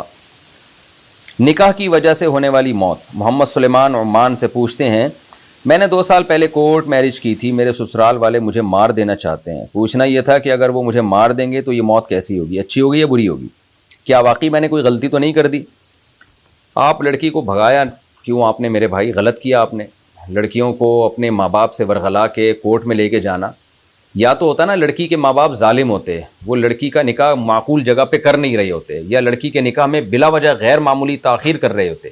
تو کوئی والدین اگر ایسے ہیں کہ بچی کے رشتے آ رہے ہیں اور کوئی رشتہ قبول ہی نہیں کر رہے، ریجیکٹ کرتے چلے جا رہے ہیں، اس کے نکاح میں تاخیر پہ تاخیر کرتے چلے جا رہے ہیں، یا خام خواہ کی ضد انا کا مسئلہ بنایا ہوا انہوں نے، تو وہ تو پھر ماں باپ ظالم ہیں۔ پھر اگر کورٹ میرج کوئی کر لے تو کوئی حرج نہیں ہے، لیکن اگر نارمل حالات ہیں گھر کے اور ماں باپ اپنی ذمہ داری پوری کر رہے ہیں تو ان کو آپ کا رشتہ پسند ہی نہیں آیا، کوئی فالٹ دیکھا انہوں نے آپ میں، پھر انہیں ریجیکٹ کر دیا، پھر ایسے موقع پہ لڑکی کو ورغلا کے گھر سے بھگانا یہ انتہائی معیوب حرکت ہے، غلط حرکت ہے۔ بہرحال کورٹ میرج کر لی تو شادی تو ہو جائے گی، لیکن اس بیس پہ قتل نہیں بنتا، قتل شریعت میں چند باتوں میں جائز ہے، اس کے علاوہ جائز نہیں ہے۔ قتل تو قصاصاً کیا جاتا ہے، آپ نے کسی کو قتل کیا ہو یا کوئی شادی شدہ مرد زنا کر لے تو پھر حکومت اس کو قتل کرے گی۔ ادروائز جب آپ نے کورٹ میرج کیا تو غلط کیا، میں اس کو اپریشیٹ نہیں کر رہا، لیکن اس بیس پہ قتل نہیں بنتا، ایسے شخص کو قتل کرنا جائز بہرحال نہیں ہے۔ قتل کیا تو یہ قتل کرنے والے گناہ گار ہوں گے۔ عمرے میں خواتین کا بال کاٹنا، بلال نے انڈیا سے پوچھا ہے، خواتین عمرے کے بعد کتنے بال کاٹیں؟ کسی کپڑے سے فنگر پر کر کے دکھائیں، یعنی میں دکھاؤں کہ جی اتنے بال کاٹیں، یوں کاٹ کے دکھاؤں، اور اگلے ہی دن دوسرا عمرہ بھی کرے تو کتنے کاٹے؟ اگر اتنے ہی بال کاٹیں تو جن کے پہلے ہی چھوٹے بال ہیں ان کا کیا حکم ہے؟ دیکھیں میں بال کاٹ کے تو بھی نہیں بتاؤں گا، آسان طریقہ ہے۔ خواتین جب عمرہ کریں گی تو انگلی کا پورا ہے نا، یہ 1 انچ بال لینتھ سے جو لمبائی ہے بالوں کی، اس میں 1 انچ کم کر دیں، ایسے کر کے کاٹ دیں، اور بال سارے پیچھے لے جائیں، 1 انچ بال لائن میں کر کے کاٹ دیں، تو اس سے ہو جائے گا۔ دوبارہ عمرہ کرنا ہے تو پھر 1 انچ بال کاٹنے پڑیں گے، تیسری بار عمرہ کریں گے پھر 1 انچ بال کاٹنے پڑیں گے۔ تو ایک سفر میں ایک ہی عمرہ کر لیں، اور باقی طواف پہ زور لگائیں، طواف زیادہ سے زیادہ کریں، کیونکہ عورت کے لیے ویسے لمبے بال شریعت میں پسندیدہ کام ہے، تو ایسا نہ عمرہ کر کر کے بال ہی غائب ہو جائیں۔ تو اس لیے بہتر یہی ہے کہ ایک سفر میں خاتون ایک عمرہ کریں، کیونکہ احرام سے نکلنے کے لیے بال تو بہرحال کاٹنے پڑیں گے ان کو۔ حالت حمل میں طلاق اور عدت، اشتیاق صاحب ایبٹ آباد سے پوچھتے ہیں، اگر بیوی کو 8 ماہ کا حمل ہو اور پہلے بھی ایک طلاق دی ہو، اور 8 ماہ کے حمل کے دوران بیوی کو بولا کہ تم فارغ ہو میری طرف سے، طلاق کی نیت سے بولا، اور بولا کہ تم کو 3 طلاق ہے، اب اس میں اللہ کا کیا حکم ہے، اور 8 ماہ کے حمل والی عورت کی عدت کا کیا حکم ہے؟ دیکھیں جب بولا کہ تم میری طرف سے فارغ ہو اور یہ طلاق کی نیت سے بولا تو ایک طلاق بائن واقع ہو گئی اور فوراً نکاح ختم ہو گیا، لیکن جب بولا تمہیں 3 طلاق، تو وہ تو جو فارغ لفظ سے دوسری طلاق ہوئی تھی، تو 3 طلاق بولنے سے تو تینوں ہی ہو گئیں، تو اب حمل میں بھی طلاق واقع ہو جاتی ہے، اور اب یہ ہوگا کہ جیسے ہی بچے کی ولادت ہوگی اس خاتون کی عدت ختم ہو جائے گی اور یہ جہاں چاہیں نکاح کر سکتی ہیں۔ سائڈ سے پکی درمیان سے کچی قبر، حافظ محمد عامر رائے ونڈ سے پوچھتے ہیں، میرا سوال یہ ہے کہ قبر کو درمیان میں سے کچا رہنے دیا جائے اور سائڈ پر سیمنٹ سے بارڈر بنا دیا جائے تو یہ جائز ہے یا نہیں؟ قبر کو پکا کرنا شریعت میں جائز نہیں ہے، لہذا آپ دیکھ لیں سعودی عرب میں جس طرح قبریں بنی ہیں، نہ سائڈ سے پکی نہ بیچ سے پکی، اسی طرح ہی قبر سنت ہے، تو اسی طرح ہی کرنا چاہیے، کہیں سے بھی پکا نہ کریں اس کو۔ بعض حضرات کہتے ہیں کہ قبر کے ڈہ جانے کا خطرہ ہو تو سائڈ سے پکی کر سکتے ہیں، تو لیکن اس نام پہ نا سائڈوں سے قبریں پکی کرنا لوگوں نے شروع کر دی، حالانکہ کوئی قبر کے گرنے کا خطرہ نہیں ہوتا، تو ایسا معلوم ہوتا ہے کہ ایک بس ایک بہانہ کر کے ایک گنجائش سے جو ہے وہ یعنی ایک قول سے فائدہ اٹھایا جا رہا ہے، تو سنت یہی ہے کہ قبر کو بالکل پکا نہ کیا جائے، اپنے حال پہ چھوڑ دیں اس کو۔ سعودی عرب میں قبریں ہوتی ہیں وہ تو نہ سائڈوں سے گرتی ہیں نہ اوپر سے گرتی ہیں، جیسی قبر بنتی ہے ویسے ہی رہتی ہے، اور اگر گر بھی جائے تو کیا کرنا ہے بھائی، قبر والے کو آپ کے اعمال کی ضرورت ہوتی ہے، دعاؤں کی ضرورت ہوتی ہے، اس کو اپنی قبر کی مینٹیننس کی ضرورت نہیں ہوتی ہے۔ کرکٹ میچ کی وجہ سے جماعت چھوڑنا، عزیز الرحمان ٹرائل ایریا پاکستان کہتے ہیں کہ ہم کرکٹ کھیلنے گاؤں سے بہت دور جاتے ہیں، ٹرائبل ایریا پاکستان کہتے ہیں ہم کرکٹ کھیلنے گاؤں سے بہت دور جاتے ہیں، کھیل کے دوران جب بیٹنگ ہوتی ہے تب تو میں قریب ہی مسجد میں باجماعت نماز پڑھنے چلا جاتا ہوں، لیکن جب فیلڈنگ ہوتی ہے تو چھوڑ کر نہیں جاتا، بعد میں اکیلے نماز پڑھتا ہوں، تو کیا اس طرح میری نماز ہو جاتی ہے؟ نہیں عزیز الرحمان صاحب، گناہ ملتا ہے، نماز تو ہو جائے گی مگر گناہ ملے گا۔ اگر آپ کے جہاں آپ کرکٹ کھیل رہے ہیں وہاں قریب میں کوئی مسجد موجود ہے تو آپ کو جماعت سے نماز پڑھنی پڑے گی۔ کرکٹ سے زیادہ اہم چیز تجارت ہے، اللہ نے قرآن میں کیا فرمایا سورہ نور میں کہ رجال اللہ تلہیہم تجارت ولا بیع عن ذکر اللہ، کہ مسجدیں وہ جگہیں کہ ایسے نیک لوگ اس میں ہوتے ہیں کہ ان کو تجارت اللہ کے ذکر اور نماز سے غافل نہیں کرتی۔ اور میں بھی کرکٹ کھیلا کرتا تھا، مجھے اپنے بچپن کا واقعہ یاد ہے، تو ہمارے قریب میں مسجد تھی، جماعت کے وقت میں جب جاتا تھا تو بہت چیخو پکار ہوتی تھی کہ بھئی یہ کیا ہے، سارا میچ کی ایسی کی تیسی ہو رہی ہے، تو ہمت کریں آپ، نماز ہے، جماعت سے نماز نہ چھوڑیں آپ۔ اگر قریب میں مسجد ہے، ہاں قریب میں کوئی مسجد ہی نہیں ہے، بہت دور ہے مسجد، جانے میں آنے میں بہت ٹائم لگے گا، تو پھر آپ بعد میں پڑھ لیں، اس میں بھی پھر جماعت کرائیں، اکیلے نہ پڑھیں۔ امام نے بھولے سے بغیر وضو نماز پڑھا دی۔ حمزہ صاحب ملتان سے پوچھتے ہیں غلطی سے بغیر وضو کے مغرب کی نماز پڑھا دی، بعد میں معلوم ہونے پر اب کیا کریں؟ مقتدی قضا نماز پڑھیں گے یا صرف توبہ استغفار کرنی ہوگی؟ دیکھیں بغیر وضو کے امام نے مغرب کی نماز پڑھا دی تو امام کو چاہیے کہ بتا دے بھائی تمام حضرات اپنی مغرب کی نماز لوٹا لیں، یہ نہ بتائے کہ کیوں لوٹائیں، بس اتنا کافی ہے، اعلان کر دے۔ مقتدی عقل مند ہوں گے تو لوٹا لیں گے نماز اپنی، بھائی کوئی بھی وجہ ہو سکتی ہے، امام صاحب انسان ہے، بشر ہے، تو کچھ بھی ہو سکتا ہے۔ ہمارے نبی صلی اللہ علیہ وسلم ایک دفعہ فجر کی نماز پڑھانے کے لیے تشریف لائے، صحیح بخاری کی حدیث ہے، آپ نے فرمایا جب اقامت ہو گئی اور جماعت کے لیے لوگ تیار ہو گئے تو آپ نے فرمایا یا ایھا الناس انما انا بشر مثلکم انسا کما تنسون، اے لوگوں تمہاری طرح کا انسان ہوں، بھولتا ہوں جیسے تم بھولتے ہو، اور مجھ پہ غسل فرض ہے تو مجھے یاد نہیں رہا۔ تو کتنی بڑی بات ہے، صحابہ کہتے ہیں کہ نبی صلی اللہ علیہ وسلم گئے، غسل کر کے آئے اور آپ کے سر کے بالوں سے پانی ٹپک رہا تھا۔ تو نماز سے پہلے بھی بھول سکتا ہے، نماز کے بعد بھی یاد آ سکتا ہے انسان کو، نماز سے پہلے بھی یاد آ سکتا ہے، نماز کے بعد بھی یاد آ سکتا ہے۔ تو اگر کبھی ایسا ہو گیا ہے تو امام کو چاہیے کہ وہ بتا دے مقتدیوں کو، اور جو ہے وہ مقتدی پوری ڈیٹیل بتانے کی میں نے بتایا ضرورت نہیں، بس اتنا بتا دے کہ بھائی کوئی وجہ ہو گئی جس کی وجہ سے آپ لوگ مغرب کی نماز لوٹا لیں۔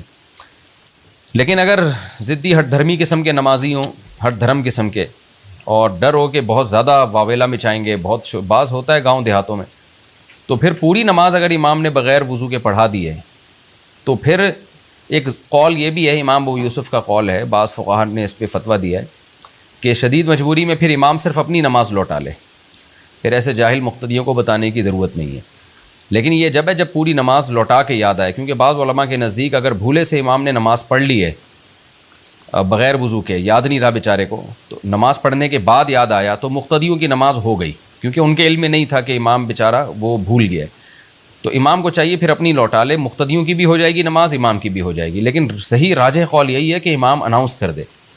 لیکن یہ جب ہے جب پوری نماز پڑھنے کے بعد یاد آیا، اگر نماز کے دوران امام کو یاد آ گیا، دوران میں یاد آیا، تو پھر خوب سمجھ لیں فوراً نماز توڑنا لازم ہے، پھر کنٹینیو نہیں کر سکتا امام، پھر فوراً نماز توڑے اور دوبارہ وضو کر کے نماز پڑھائے۔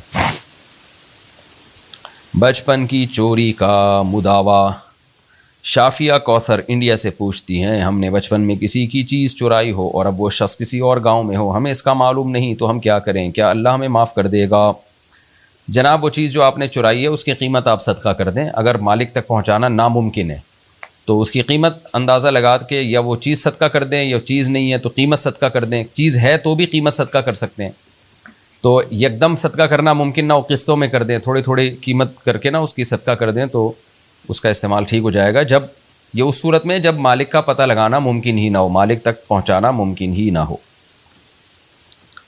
نیم برہنہ تصاویر ویڈیوز وائرل کرنے کا کفارہ۔ سالار صاحب دبئی سے پوچھتے ہیں میری ایک لڑکی سے انٹرنیٹ پر دوستی ہو گئی اور دوستی میں ہم اتنا آگے بڑھ گئے کہ اس نے مجھے اپنی فحش تصاویر بھیج دیں، اب کچھ دن پہلے ہمارا رشتہ ٹوٹ گیا، رشتہ تھا ہی نہیں تو ٹوٹا کہاں؟ یہ گدھے گھوڑے والا رشتہ جو گرل فرینڈ بوائے فرینڈ کا ہوتا ہے، یہ وہ رشتہ تھوڑی ہوتا ہے، تو یہ کتے بلی گدھے گھوڑے اور یہ ان کا رشتہ ہوتا ہے، گدھا کا گدھی سے جو رشتہ ہوتا ہے، گھوڑے کا گھوڑی سے ہی ہے، یہ جو جسمانی رشتہ ہوتا ہے، بس یہ رشتہ نکاح کو کہتے ہیں بھائی، یہ گرل فرینڈ بوائے فرینڈ کو رشتہ نہیں کہا کریں۔ اچھا خیر جی، ہمارا بریک اپ ہو گیا اور میں نے کبھی سوچا بھی نہ تھا کہ میں اس کی ویڈیو اور تصاویر کسی کو دکھاؤں گا، لیکن غیر ارادی طور پر میں نے غصے میں وہ تصاویر اس کی ماں کو بھیج دی۔ سب بہت صدمے میں ہیں اور میں بھی اپنے عمل پر شرمندہ ہوں، سکون نہیں مل رہا اور اس کی بد دعا سے بہت ڈرتا ہوں۔ کوئی بد دعا شد دعا نہیں لگے گی آپ کو۔ ایک نمبر بے شرم عورت تھی جس نے اپنی برہنہ تصاویر ایک اجنبی مرد کو بھیجی ہیں، لیکن آپ نے غلط کیا، اس کی ماں کو بھیجا، آپ نے بھی کوئی اچھا کام نہیں کیا کہ اس کی فحش تصاویر اس کی ماں کو بھیج دیں آپ نے۔ بس توبہ استغفار کر لیں اور اس کا کوئی حل نہیں ہے، اس عورت لڑکی کو بھی چاہیے توبہ استغفار کرے، اسے تو اپنے کیے کی بہت حد تک سزا دنیا میں مل گئی ہے، بس آپ بھی 2 رکعت پڑھ کے اللہ سے خوب گڑ گڑا کے معافی مانگ لیں۔ میں ہر نماز کے بعد اللہ سے معافی مانگتا ہوں لیکن مجھے سکون نہیں مل رہا، ڈر لگتا ہے کہ وہ مجھے بد دعا نہ دے دے، اور میں شادی شدہ ہوں۔ سبحان اللہ سبحان اللہ، شادی شدہ ہو کے ایسے الٹے الٹے کام کر رہے ہیں۔ کچھ وجوہات کی وجہ سے ہماری شادی ممکن نہیں، اب میں اس گناہ کا کفارہ کیسے ادا کروں؟ جو ہونا تھا بھائی وہ تو ریورس نہیں ہو سکتا، 2 رکعت پڑھ کے خوب گڑ گڑا کے اللہ سے توبہ کریں، اس لڑکی سے بھی معافی مانگ لیں کیونکہ آپ نے اس کے ساتھ بھی زیادتی کی ہے، کیونکہ بہرحال کسی کے گناہ کو یا کسی کی برائی کو لوگوں میں نشر کرنا جائز نہیں۔ اس کے بعد اس گناہ کو بھول جائیں ہمیشہ کے لیے، آگے بڑھیں۔ اور لڑکیوں کو بھی عبرت حاصل کرنی چاہیے۔ آپ لوگ جو بوائے فرینڈ بنا کے اپنی تصویریں فوراً ویڈیو بھیجنا شروع کرتے ہو، یہی لڑکے بلیک میل کرتے ہیں، بہت کیسز میرے سامنے آ چکے ہیں، شادی کے بعد بھی بلیک میل کر رہے ہوتے ہیں۔ تو لڑکیاں بھی دماغ خراب ہے ان کا، بس جو منہ اٹھا کے کسی پہ بھی اندھا اعتماد کر لیتی ہیں. مخلوط واٹر پارک کی آمدنی کا کیا حکم ہے؟ واٹر پارک کی انکم جہاں لڑکے لڑکیاں سب نہا رہے ہوں تو ایسے واٹر پارک کی کمائی ہمارے لیے حلال ہوگی یا حرام ہوگی؟ توبہ بدتمیزی کی انتہا ہے میرے بھائی، کچھ اور کام کر لو. بہت ہی بغیرتی ہے یہ، تو پابندی لگائیں اس پہ. تو دیکھو آمدن کا سیٹ اپ ایک الگ چیز ہے. آمدن تو یہ کہ آپ نے سوئمنگ پول بنایا، آپ نے تو نہیں کہا کہ لڑکے لڑکیاں اکٹھے نہائیں، تو اس کی آمدن تو اس لیے حلال ہوگی کہ وہ سوئمنگ کی آمدن ہے، لیکن اس پر آپ کو گناہ بہت شدید ملے گا کہ آپ نے لڑکے لڑکیوں کے لیے الگ انتظام کیوں نہیں کیا، ایک ہی پارک میں اور ایک ہی سوئمنگ پول میں سب کو کیوں گھسایا ہوا ہے آپ نے. یہ بہت بڑا جرم ہے، اس کا آپ کو قیامت کے دن حساب و کتاب دینا پڑے گا. جس نے بھی یہ کام کیا ہے، میں نہیں کہہ رہا آپ نے کیا ہے. تو ان الذین یحبون ان تشیع الفاحشۃ فی الذین آمنوا لہم عذاب علیم فی الدنیا والآخرہ. قرآن کہتا ہے جو لوگ دنیا میں بے حیائی پھیلاتے ہیں ان کے لیے دنیا اور آخرت میں دردناک عذاب ہے. دنیا میں تو گورنمنٹ سزا دے گی، تعزیر، لیکن اب اسلامی حکومتیں تو ہیں نہیں، تو آخرت میں تو پھر سزا ملے گی بہرحال. بیوی کے ایمان میں شک ہونا. دبئی، میری بیوی پہلے غیر مسلم تھی لیکن مجھے محسوس ہوتا ہے کہ وہ دل سے مسلمان نہیں ہے، صرف ظاہر کرنے کے لیے ہے، تو رائے مہربانی مجھے بتائیے میں کیا کروں.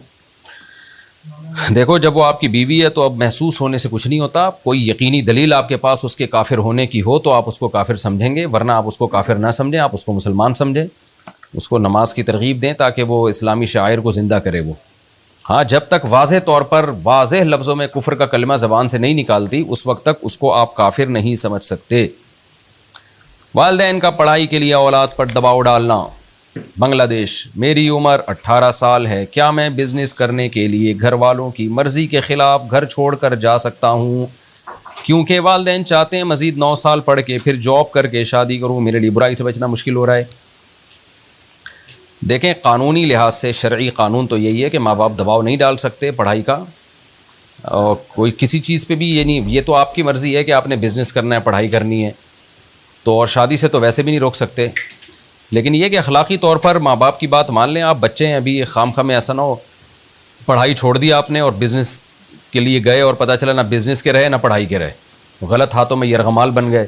تو ابھی بچے ہیں آپ، تو جائز قانون کی روح سے، شرعی قانون کی روح سے تو آپ بالغ ہیں، تو ماں باپ آپ پہ دباؤ نہیں ڈال سکتے ان چیزوں میں، یعنی آپ پر لازم نہیں ہے اطاعت ماں باپ کی. لیکن کچھ چیزیں تجربے کی بیس پہ بھی ہوتی ہیں. ہونا یہی چاہیے کہ آپ ماں باپ کی اطاعت کریں، لیکن شادی کر لیں آپ. وہ دیکھیں یہ جو یعنی پڑھائی کے ساتھ بھی بزنس ہو سکتا ہے نا، پڑھتے بھی رہیں اور ساتھ میں فری لانسنگ وغیرہ کے ذریعے پیسے کمانا شروع کر دیں، ٹیوشن وغیرہ پڑھانا شروع کر دیں، جو پڑھ رہے ہیں کسی اور کو پڑھا دیں. تو 20 طریقے اور بھی تو ہیں کمانے کے. جیسے ہی کچھ ارننگ ہو جائے آپ شادی کر لیں. پھر شادی سے اگر ماں باپ روکتے ہیں تو اس میں آپ ماں باپ کی بالکل نہ مانیں. لڑکوں کے یہ کیا سودی کاروبار کرنے والی کمپنی کی ملازمت. حمزہ صاحب کراچی سے پوچھتے ہیں، میرا سوال یہ ہے کہ ایسی کمپنی جو سود سے بزنس کرتی ہو، یعنی سود پہ رقم دیتی ہو اور لیتی ہو، تو اس کمپنی میں ملازمت کرنا کیسا ہے؟ میرا کام یہ ہے کہ کمپنی نے جن لوگوں کو سود دیا ہے مجھے انہیں اطلاع کرنی ہوتی ہے کہ آپ کا وقت مکمل ہو چکا ہے. اچھا، کمپنی نے جن لوگوں کو سود دیا ہے آپ کا کام ہے ان کو اطلاع کرنا کہ آپ کا وقت مکمل ہو چکا ہے، آپ سود کے ساتھ رقم ادا کریں. اس میں بعض لوگ پیار سے کہنے پر رقم دے دیتے ہیں لیکن کچھ نہیں دیتے، تو ان کے ساتھ سختی کرنا پڑتی ہے. ان کے خاندان والوں کو بھی بولنا پڑتا ہے، گالی بھی دے سکتے ہیں، بلیک میل بھی کر سکتے ہیں. اگلے سوال میں آپ گالیاں ذرا کائنڈلی مجھے پارسل کیجیے گا کہ کس قسم کی گالیوں کے ذریعے آپ پیسے نکلواتے ہیں، کیونکہ ہمارے بھی پیسے بہت سے لوگ کھا کے بیٹھے ہوئے ہیں. ہو سکتا ہے ہم اس طرح کی گالیاں ان کو پارسل کریں تو ہمارے پیسے بھی واپس مل جائیں. اچھا خیر جی، بلیک میل بھی کر سکتے ہیں. میرے پاس نوکری نہ ہونے کی وجہ سے یہ نوکری کرنی پڑی، تو کیا اس کام سے ملنے والی تنخواہ میرے لیے حرام ہے؟ جناب کام حرام ہے تو تنخواہ بھی حرام ہے. سود نکلوا رہے ہیں آپ لوگوں سے، تو سود تو دینے والا، لینے والا، سود پہ گواہ بننے والا اور سودی معاملات کو لکھنے والا، سب پہ نبی صلی اللہ علیہ وسلم نے لعنت فرمائی ہے. تو آپ لوگوں سے سودی رقم کی ریکوری کروا رہے ہیں. اصل رقم کی حد تک تو آپ ریکوری کروا سکتے ہیں. ایک آدمی نے 1 لاکھ روپے قرض لیا، آپ اس سے 1 لاکھ نکلوا کے بینک کو دے سکتے ہیں. جو اضافی سود نکلوانے کا کام آپ کر رہے ہیں یہ حرام ہے، اور اس پر ملنے والی تنخواہ بھی آپ کے لیے حرام ہے. بیٹیوں کی شادی کی نیت سے خریدے گئے پلاٹ پر زکوٰۃ. محمد فواز علی USA سے پوچھتے ہیں، میرا سوال یہ ہے کہ اگر کوئی باپ اس نیت سے قسطوں پر پلاٹ لے کر رکھے کہ 15 یا 20 سال کے بعد جب میری بیٹیوں کی شادی ہوگی تو اس کو بیچ کر شادی کا خرچہ کروں گا، تو اس پلاٹ پر زکوٰۃ ہوگی یا نہیں ہوگی؟ ہوگی زکوٰۃ، کیونکہ بیچنے کی نیت سے خریدا ہے، تو بیچنے کی نیت سے جو بھی مال خریدا جائے تو وہ تجارتی مال ہی ہوتا ہے۔ باقی ظاہر ہے بیچنے کی نیت سے بہت سے لوگوں کا کچھ مقصد ہوتا ہے، کسی کا کچھ مقصد ہوتا ہے، تو تجارت کا تو مقصد یہی ہوتا ہے لوگوں کا کہ یہ مسائل حل کرنے اپنے، تو اس میں بیٹیوں کی شادی بھی آ سکتی ہے، تو اس سے کوئی فرق نہیں پڑتا، زکوٰۃ بہرحال اس پلاٹ پر لازم ہوگی۔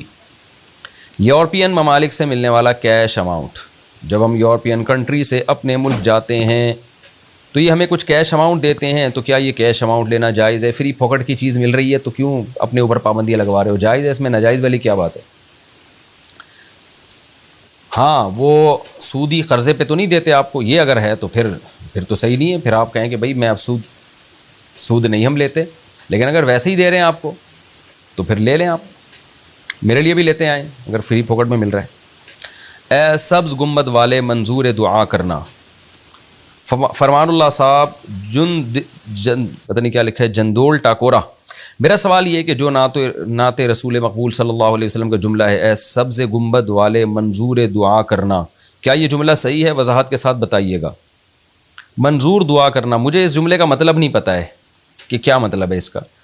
منظور دعا کرنا کیا مطلب؟ میری دعا کو منظور کر لینا، تو یہ تو شرکیہ جملہ ہے، دعا کو تو اللہ ہی منظور کر سکتا ہے، یا کچھ اور مطلب ہے؟ تو جو مطلب ہے وہ پوچھ کے بتایا جائے، اس کے بعد میں بات کر سکتا ہوں اس بارے میں۔ خلا کے بعد شوہر سے نکاح کرنا، ریشما صاحبہ ممبئی سے، انہوں نے پوچھا ہے میرا 6 مہینے پہلے خلا ہو چکا ہے، کیا میں دوبارہ اپنے شوہر کے پاس جا سکتی ہوں؟ اگر خلا یک طرفہ ہوا تھا، صرف کورٹ نے فیصلہ سنایا تھا، شوہر نے سگنیچر نہیں کیے تھے، شوہر کو لفٹ ہی نہیں کرایا گیا اس بارے میں، تو پھر تو یہ خلا کالعدم ہے، آپ کا نکاح بھی برقرار ہے۔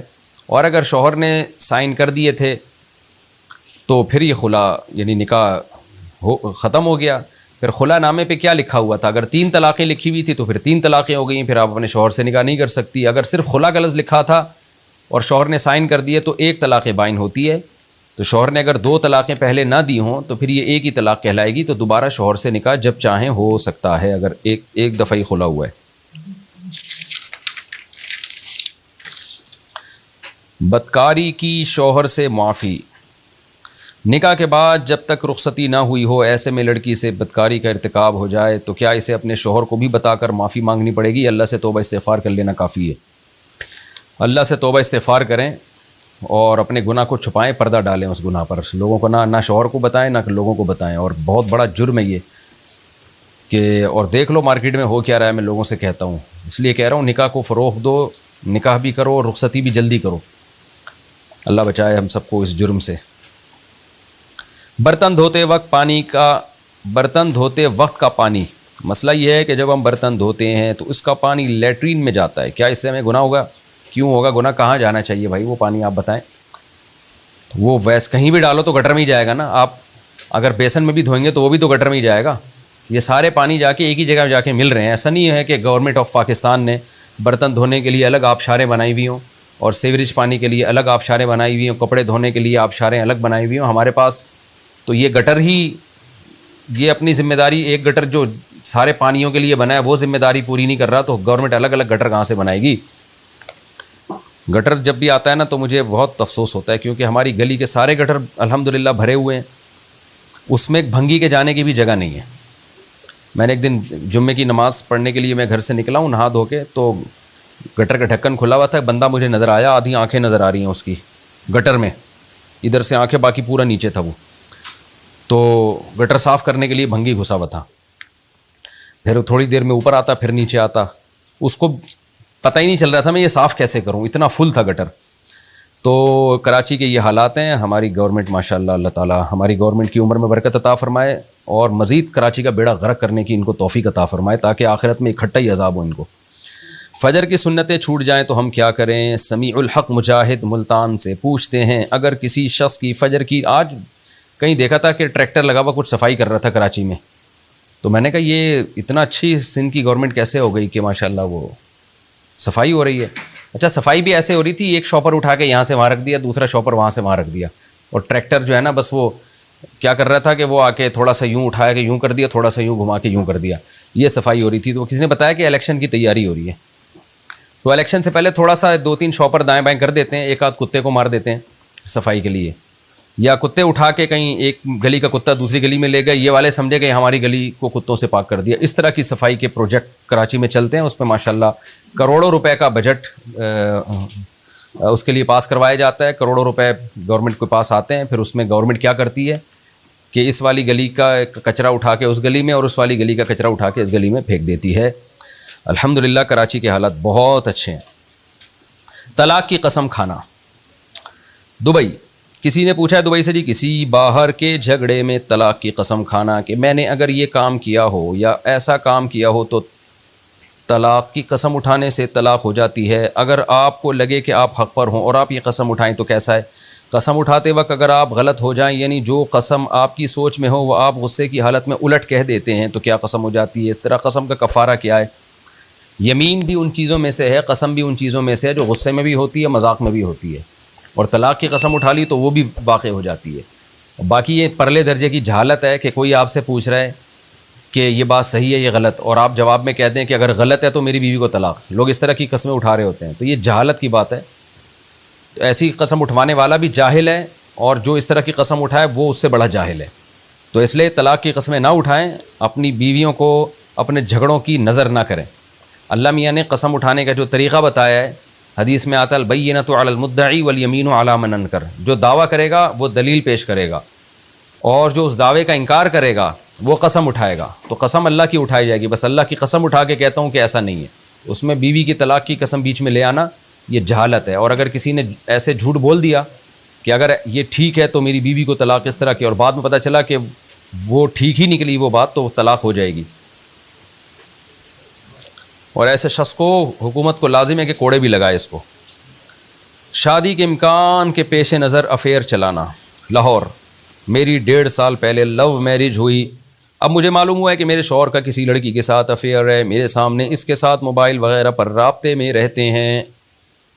پکڑے جانے پر اپنے والدین کو کہا کہ میں افیئر چھوڑ دوں گا. پکڑا گیا یعنی کہ الحمدللہ، مگر وہ اب تک اس سے بھرپور تعلق میں ہیں اور کہتے ہیں کہ جی کبھی دوسری شادی کرنی ہوگی تو اس سے کر لوں گا. آپ میری کیفیت سمجھتے ہوں گے کہ کیا ہوگی. آپ بتائیے کیا مستقبل میں دوسری شادی کے امکان کے پیش نظر کسی سے چکر چلانے کی اسلام میں اجازت ہے؟ حرام کاری ہے. ایک حرام کاری پہ ایک اچھا ایک لیبل لگا کے جو ہے وہ اس کو پروموٹ کیا جا رہا ہے. نکاح کا مطلب یہ ہے کہ آپ کو کوئی لڑکی پسند آ رہی ہے، آپ نے نکاح کا پیغام بھیجا اس کے ابا کو، ہاں ہو گیا تو ٹھیک ہے، نہ ہو گیا تو ختم. آج کل یہ بہت زیادہ کمپلینز آ رہی ہیں لڑکوں کی، شادی شدہ مردوں کی، کہ جی وہ دوسری شادی کے بہانے لڑکیوں سے دوستیاں کرتے ہیں اور ہر عورت کو جھانکتے ہیں کہ شاید میں اس سے شادی کر لوں، میں اس نیت سے دیکھ رہا ہوں. تو خوب سمجھ لو، یعلم خائنۃ الاعین وما تخفی الصدور. قرآن کہتا ہے میں دلوں کی خیانت کو، آنکھوں کی خیانت کو، اور دل جو تمہارے بھید، دل جو چیزیں چھپاتے ہیں ان کو جانتا ہوں میں. یہ زیادہ بڑا جرم ہے، کیونکہ آج یہ صرف ایک خاتون کا کیس نہیں ہے، میرے پاس بہت سارے اس طرح کے کیسز آ رہے ہیں کہ جی مرد 20 لڑکیوں سے دوستیاں لگا رہا ہے، 20 لڑکیوں سے فری ہو رہا ہے، اور یہ کہتا ہے کہ جی میں اس نیت سے اتنی دوستیاں لگا رہا ہوں اور فری ہو رہا ہوں تاکہ میں اصل میں شادی کے لیے رشتہ تلاش کر رہا ہوں. تو یہ بےغیرتی پن ہے، کمینہ پن ہے. تو شریعت میں یہ حرام ہے. آپ کسی لڑکی سے دوستی نہیں لگا سکتے. اسلام میں خطبہ ہے، خطبہ کہتے ہیں نکاح کا پیغام بھیجا، ہاں ہو گئی تو کر لیا نکاح، نہیں ہوئی تو ختم. منگیتر سے آپ بات نہیں کر سکتے. تو آپ ان لڑکیوں سے کیوں بات کر رہے ہو جو ہے جن سے صرف آپ کو نکاح کی امیدیں ہیں؟ یہ حرام کاری ہے اور یہ بہت بڑا جرم ہے. میزان بینک سے ملنے والا نفع. پاکستان سے نے پوچھا ہے، میرا سوال یہ ہے کہ سیونگ اکاؤنٹ یا فکس کرنے کی صورت میں میزان بینک سے پروفٹ لینا ٹھیک ہے؟ میزان بینک سے ہر قسم کے معاملات جائز ہیں. اس پہ میں بہت ڈیٹیل سے کلپ ریکارڈ کروا چکا ہوں. جماعت کے بغیر نماز پڑھنا. نعیم، یہ کیا لکھا سوال؟ نعیم گوجر USA. میرا سوال یہ ہے کہ میرے گھر سے 10 منٹ کی ڈرائیونگ پر مسجد ہے، بس میں آدھا گھنٹہ لگتا ہے. میرے پاس گاڑی نہیں ہے، میں نماز گھر پر ہی یا کام کی جگہ پر پڑھ لیتا ہوں. جمعہ کی تو میں مسجد میں جا کے پڑھتا ہوں، تو کیا اس طرح گھر پہ نماز پڑھنا ٹھیک ہے؟ دیکھیں، آپ کے محلے میں اگر مسجد نہیں ہے، محلے کا مطلب یہ ہوتا ہے کہ اگر اسپیکر کے بغیر مؤذن اذان دیتا تو آپ کے گھر تک آواز نہیں آتی. یعنی یہ ایک لمسم اندازہ ہے اس کا کہ مسجد آپ کے گھر سے قریب ہے یا دور. یعنی مسجد اتنی قریب ہو کہ اگر بغیر مائک کے بھی کوئی مؤذن زور سے آواز دے اور خاموشی ہو تو آپ کے گھر تک آواز اس کی پہنچتی ہو، تو کم سے کم یہ ایک محلے کا ایک وہ ہے معیار ہے. تو اگر آپ کے محلے میں مسجد نہیں ہے، 10 منٹ کی ڈرائیونگ کر کے آپ کو جانا پڑتا ہے. اب 10 منٹ کی ڈرائیونگ بھی آپ کہہ رہے ہیں بس میں آدھا گھنٹہ، تو ظاہر ہے بہت تیز ڈرائیونگ کر کے 10 منٹ میں جانا پڑتا ہوگا. تو اس کا مطلب میرا خیال ہے کہ محلے میں آپ کے مسجد نہیں ہے، دور جانا پڑتا ہے آپ کو. تو ایسی صورت میں جمعہ تو بہرحال آپ کو مسجد میں ہی پڑھنا پڑے گا، لیکن گھر میں آپ جماعت کر سکتے ہیں اور کوشش کریں جلد سے جلد اپنے علاقے میں مسجد بنوائیں. مسلمان کے لیے جائز نہیں ہے کہ وہ مسجدوں کی جماعتوں کو چھوڑ دے. تو اگر مسجد دور ہے تو یا تو مسجد میں جائیں، نہیں جا سکتے دور ہے تو آپ پھر گھر میں نماز پڑھیں. اور دیکھیں عزیمت یہی ہے کہ آپ 10 منٹ ڈرائیونگ کر کے مسجد میں چلے جائیں. 10 منٹ کوئی اتنی بڑی چیز نہیں ہے. آپ جماعت کی نماز سے کیوں اپنے آپ کو محروم کر رہے ہیں؟ نبی صلی اللہ علیہ وسلم نے فرمایا جتنے قدم تم مسجد کی طرف چلتے ہو ہر قدم پہ اللہ ایک نیکی عطا فرماتا ہے اور ایک گناہ معاف کرتا ہے. تو ڈسٹینس جتنا دور ہوگا آپ کو جماعت کا ثواب اتنا ہی زیادہ ملے گا. اور ایک جماعت کی نماز گھر کی نماز سے 25 گنا زیادہ فضیلت رکھتی ہے. تو کتنی بڑی فضیلت ہے. اس لیے فضیلت کی بات یہی ہے کہ آپ ہر نماز مسجد میں جا کے پڑھیں. لیکن بہرحال دور ہے، جانے میں حرج ہو رہا ہے تو پھر آپ گھر پہ بھی پڑھ سکتے ہیں. لیکن آپ اور جتنے چند مسلم ہیں سب مل کے کوشش کریں جلد سے جلد اپنے علاقے میں مسجد بنا لیں تاکہ مسجد کی جماعت سے محرومی نہ ہو آپ کے لیے. اور تو یہ ہے. اور جب تک مسجد نہیں بنتی تو آپ گھر میں بھی نماز پڑھیں تو فرض نماز جماعت کے ساتھ پڑھیں، اپنی اہلیہ کے ساتھ اپنے بچوں کے ساتھ جماعت سے پڑھ لیا کریں، یا دفتر میں ہی کوئی جگہ تلاش کریں اور سب مل کے جماعت سے پڑھ لیا کریں. Islamic credit cards. عثمان الرحمن کراچی سے پوچھتے ہیں فیصل بینک نے حال ہی میں اسلامک کریڈٹ کارڈ اور SCB صادق اسلامی کارڈ فراہم کر دیا ہے. ان کارڈ کا استعمال کے بارے میں کیا حکم ہے؟ ان کا دعویٰ ہے کہ اس کی بنیاد اسلامی اصولوں پر ہے. ہاں بھائی ان کا دعویٰ ہے، لیکن حقیقت یہ ہے کہ مجھے ابھی تک اس بارے میں معلومات نہیں ہے. آپ نے توجہ دلا دی، میں یہ سوال نوٹ کر لیتا ہوں اور اس کے بارے میں انشاءاللہ معلومات لے کے پھر اگلے ایپیسوڈ میں اس کا جواب میں ریکارڈ کروا دوں گا انشاءاللہ. صلو علی الحبیب. نماز میں سجدہ تلاوت. نماز میں قراءت کے دوران سجدہ تلاوت والی آیت آ جائے تو سجدہ کرنا ہوگا یا نہیں؟ بالکل ہوگا، واجب ہے. نماز میں جیسے ہی سجدہ تلاوت والی آیت آئے آپ فوراً سجدے میں چلے جائیں اور اللہ اکبر کہہ کے سجدے میں جائیں. سبحان ربی الاعلیٰ 3 دفعہ پڑھیں، پھر اللہ اکبر کہہ کے واپس آئیں، پھر جہاں سے چھوڑا تھا وہیں سے قرآن شروع کر دیں. اور اگر سجدے والی آیت پڑھتے ہی آپ نے رکوع کر لیا اور رکوع میں سجدے کی نیت کر لی تو بھی ٹھیک ہے. اور اگر سجدے والی آیت پڑھتے ہی رکوع کیا لیکن رکوع میں نیت نہیں کی تو بھی ٹھیک ہے. وہ سجدے میں فرض سجدہ بھی ادا ہو جائے گا، سجدہ تلاوت والا سجدہ بھی ادا ہو جائے گا. لیکن اگر سجدہ تلاوت والی آیت آپ نے پڑھی اور نہ رکوع میں گئے نہ سجدے میں گئے، آگے تلاوت پڑھنا شروع کر دی، وہ ٹھیک نہیں ہے. یعنی یا تو رکوع کریں یا سجدہ فرض نماز والا ہی سجدہ کریں یا الگ سے سجدہ کریں. آگے نہیں، آپ کنٹینیو تلاوت جاری نہیں رکھ سکتے. جاری رکھیں گے تو پھر گناہ ہوگا. مرحوم والدہ کی پسند کا خیال. میرا مسئلہ یہ ہے کہ میں ایک لڑکی کو پسند کرتا ہوں لیکن میرے ابو کو وہ لڑکی پسند نہیں ہے. اب میرے ابو کا انتقال ہو گیا. اچھا ابو کو پسند نہیں تھی تو اب ابو کا انتقال ہو گیا تو اللہ ان کو جنت عطا فرمائے. آمین جی، اللہ تعالیٰ مغفرت فرمائے.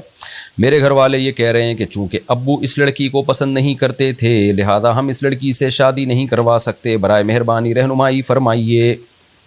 دیکھیں ابو کیوں پسند نہیں کرتے تھے؟ کوئی ابو کی دشمن تھی وہ، ابو کو اس نے ستایا تھا؟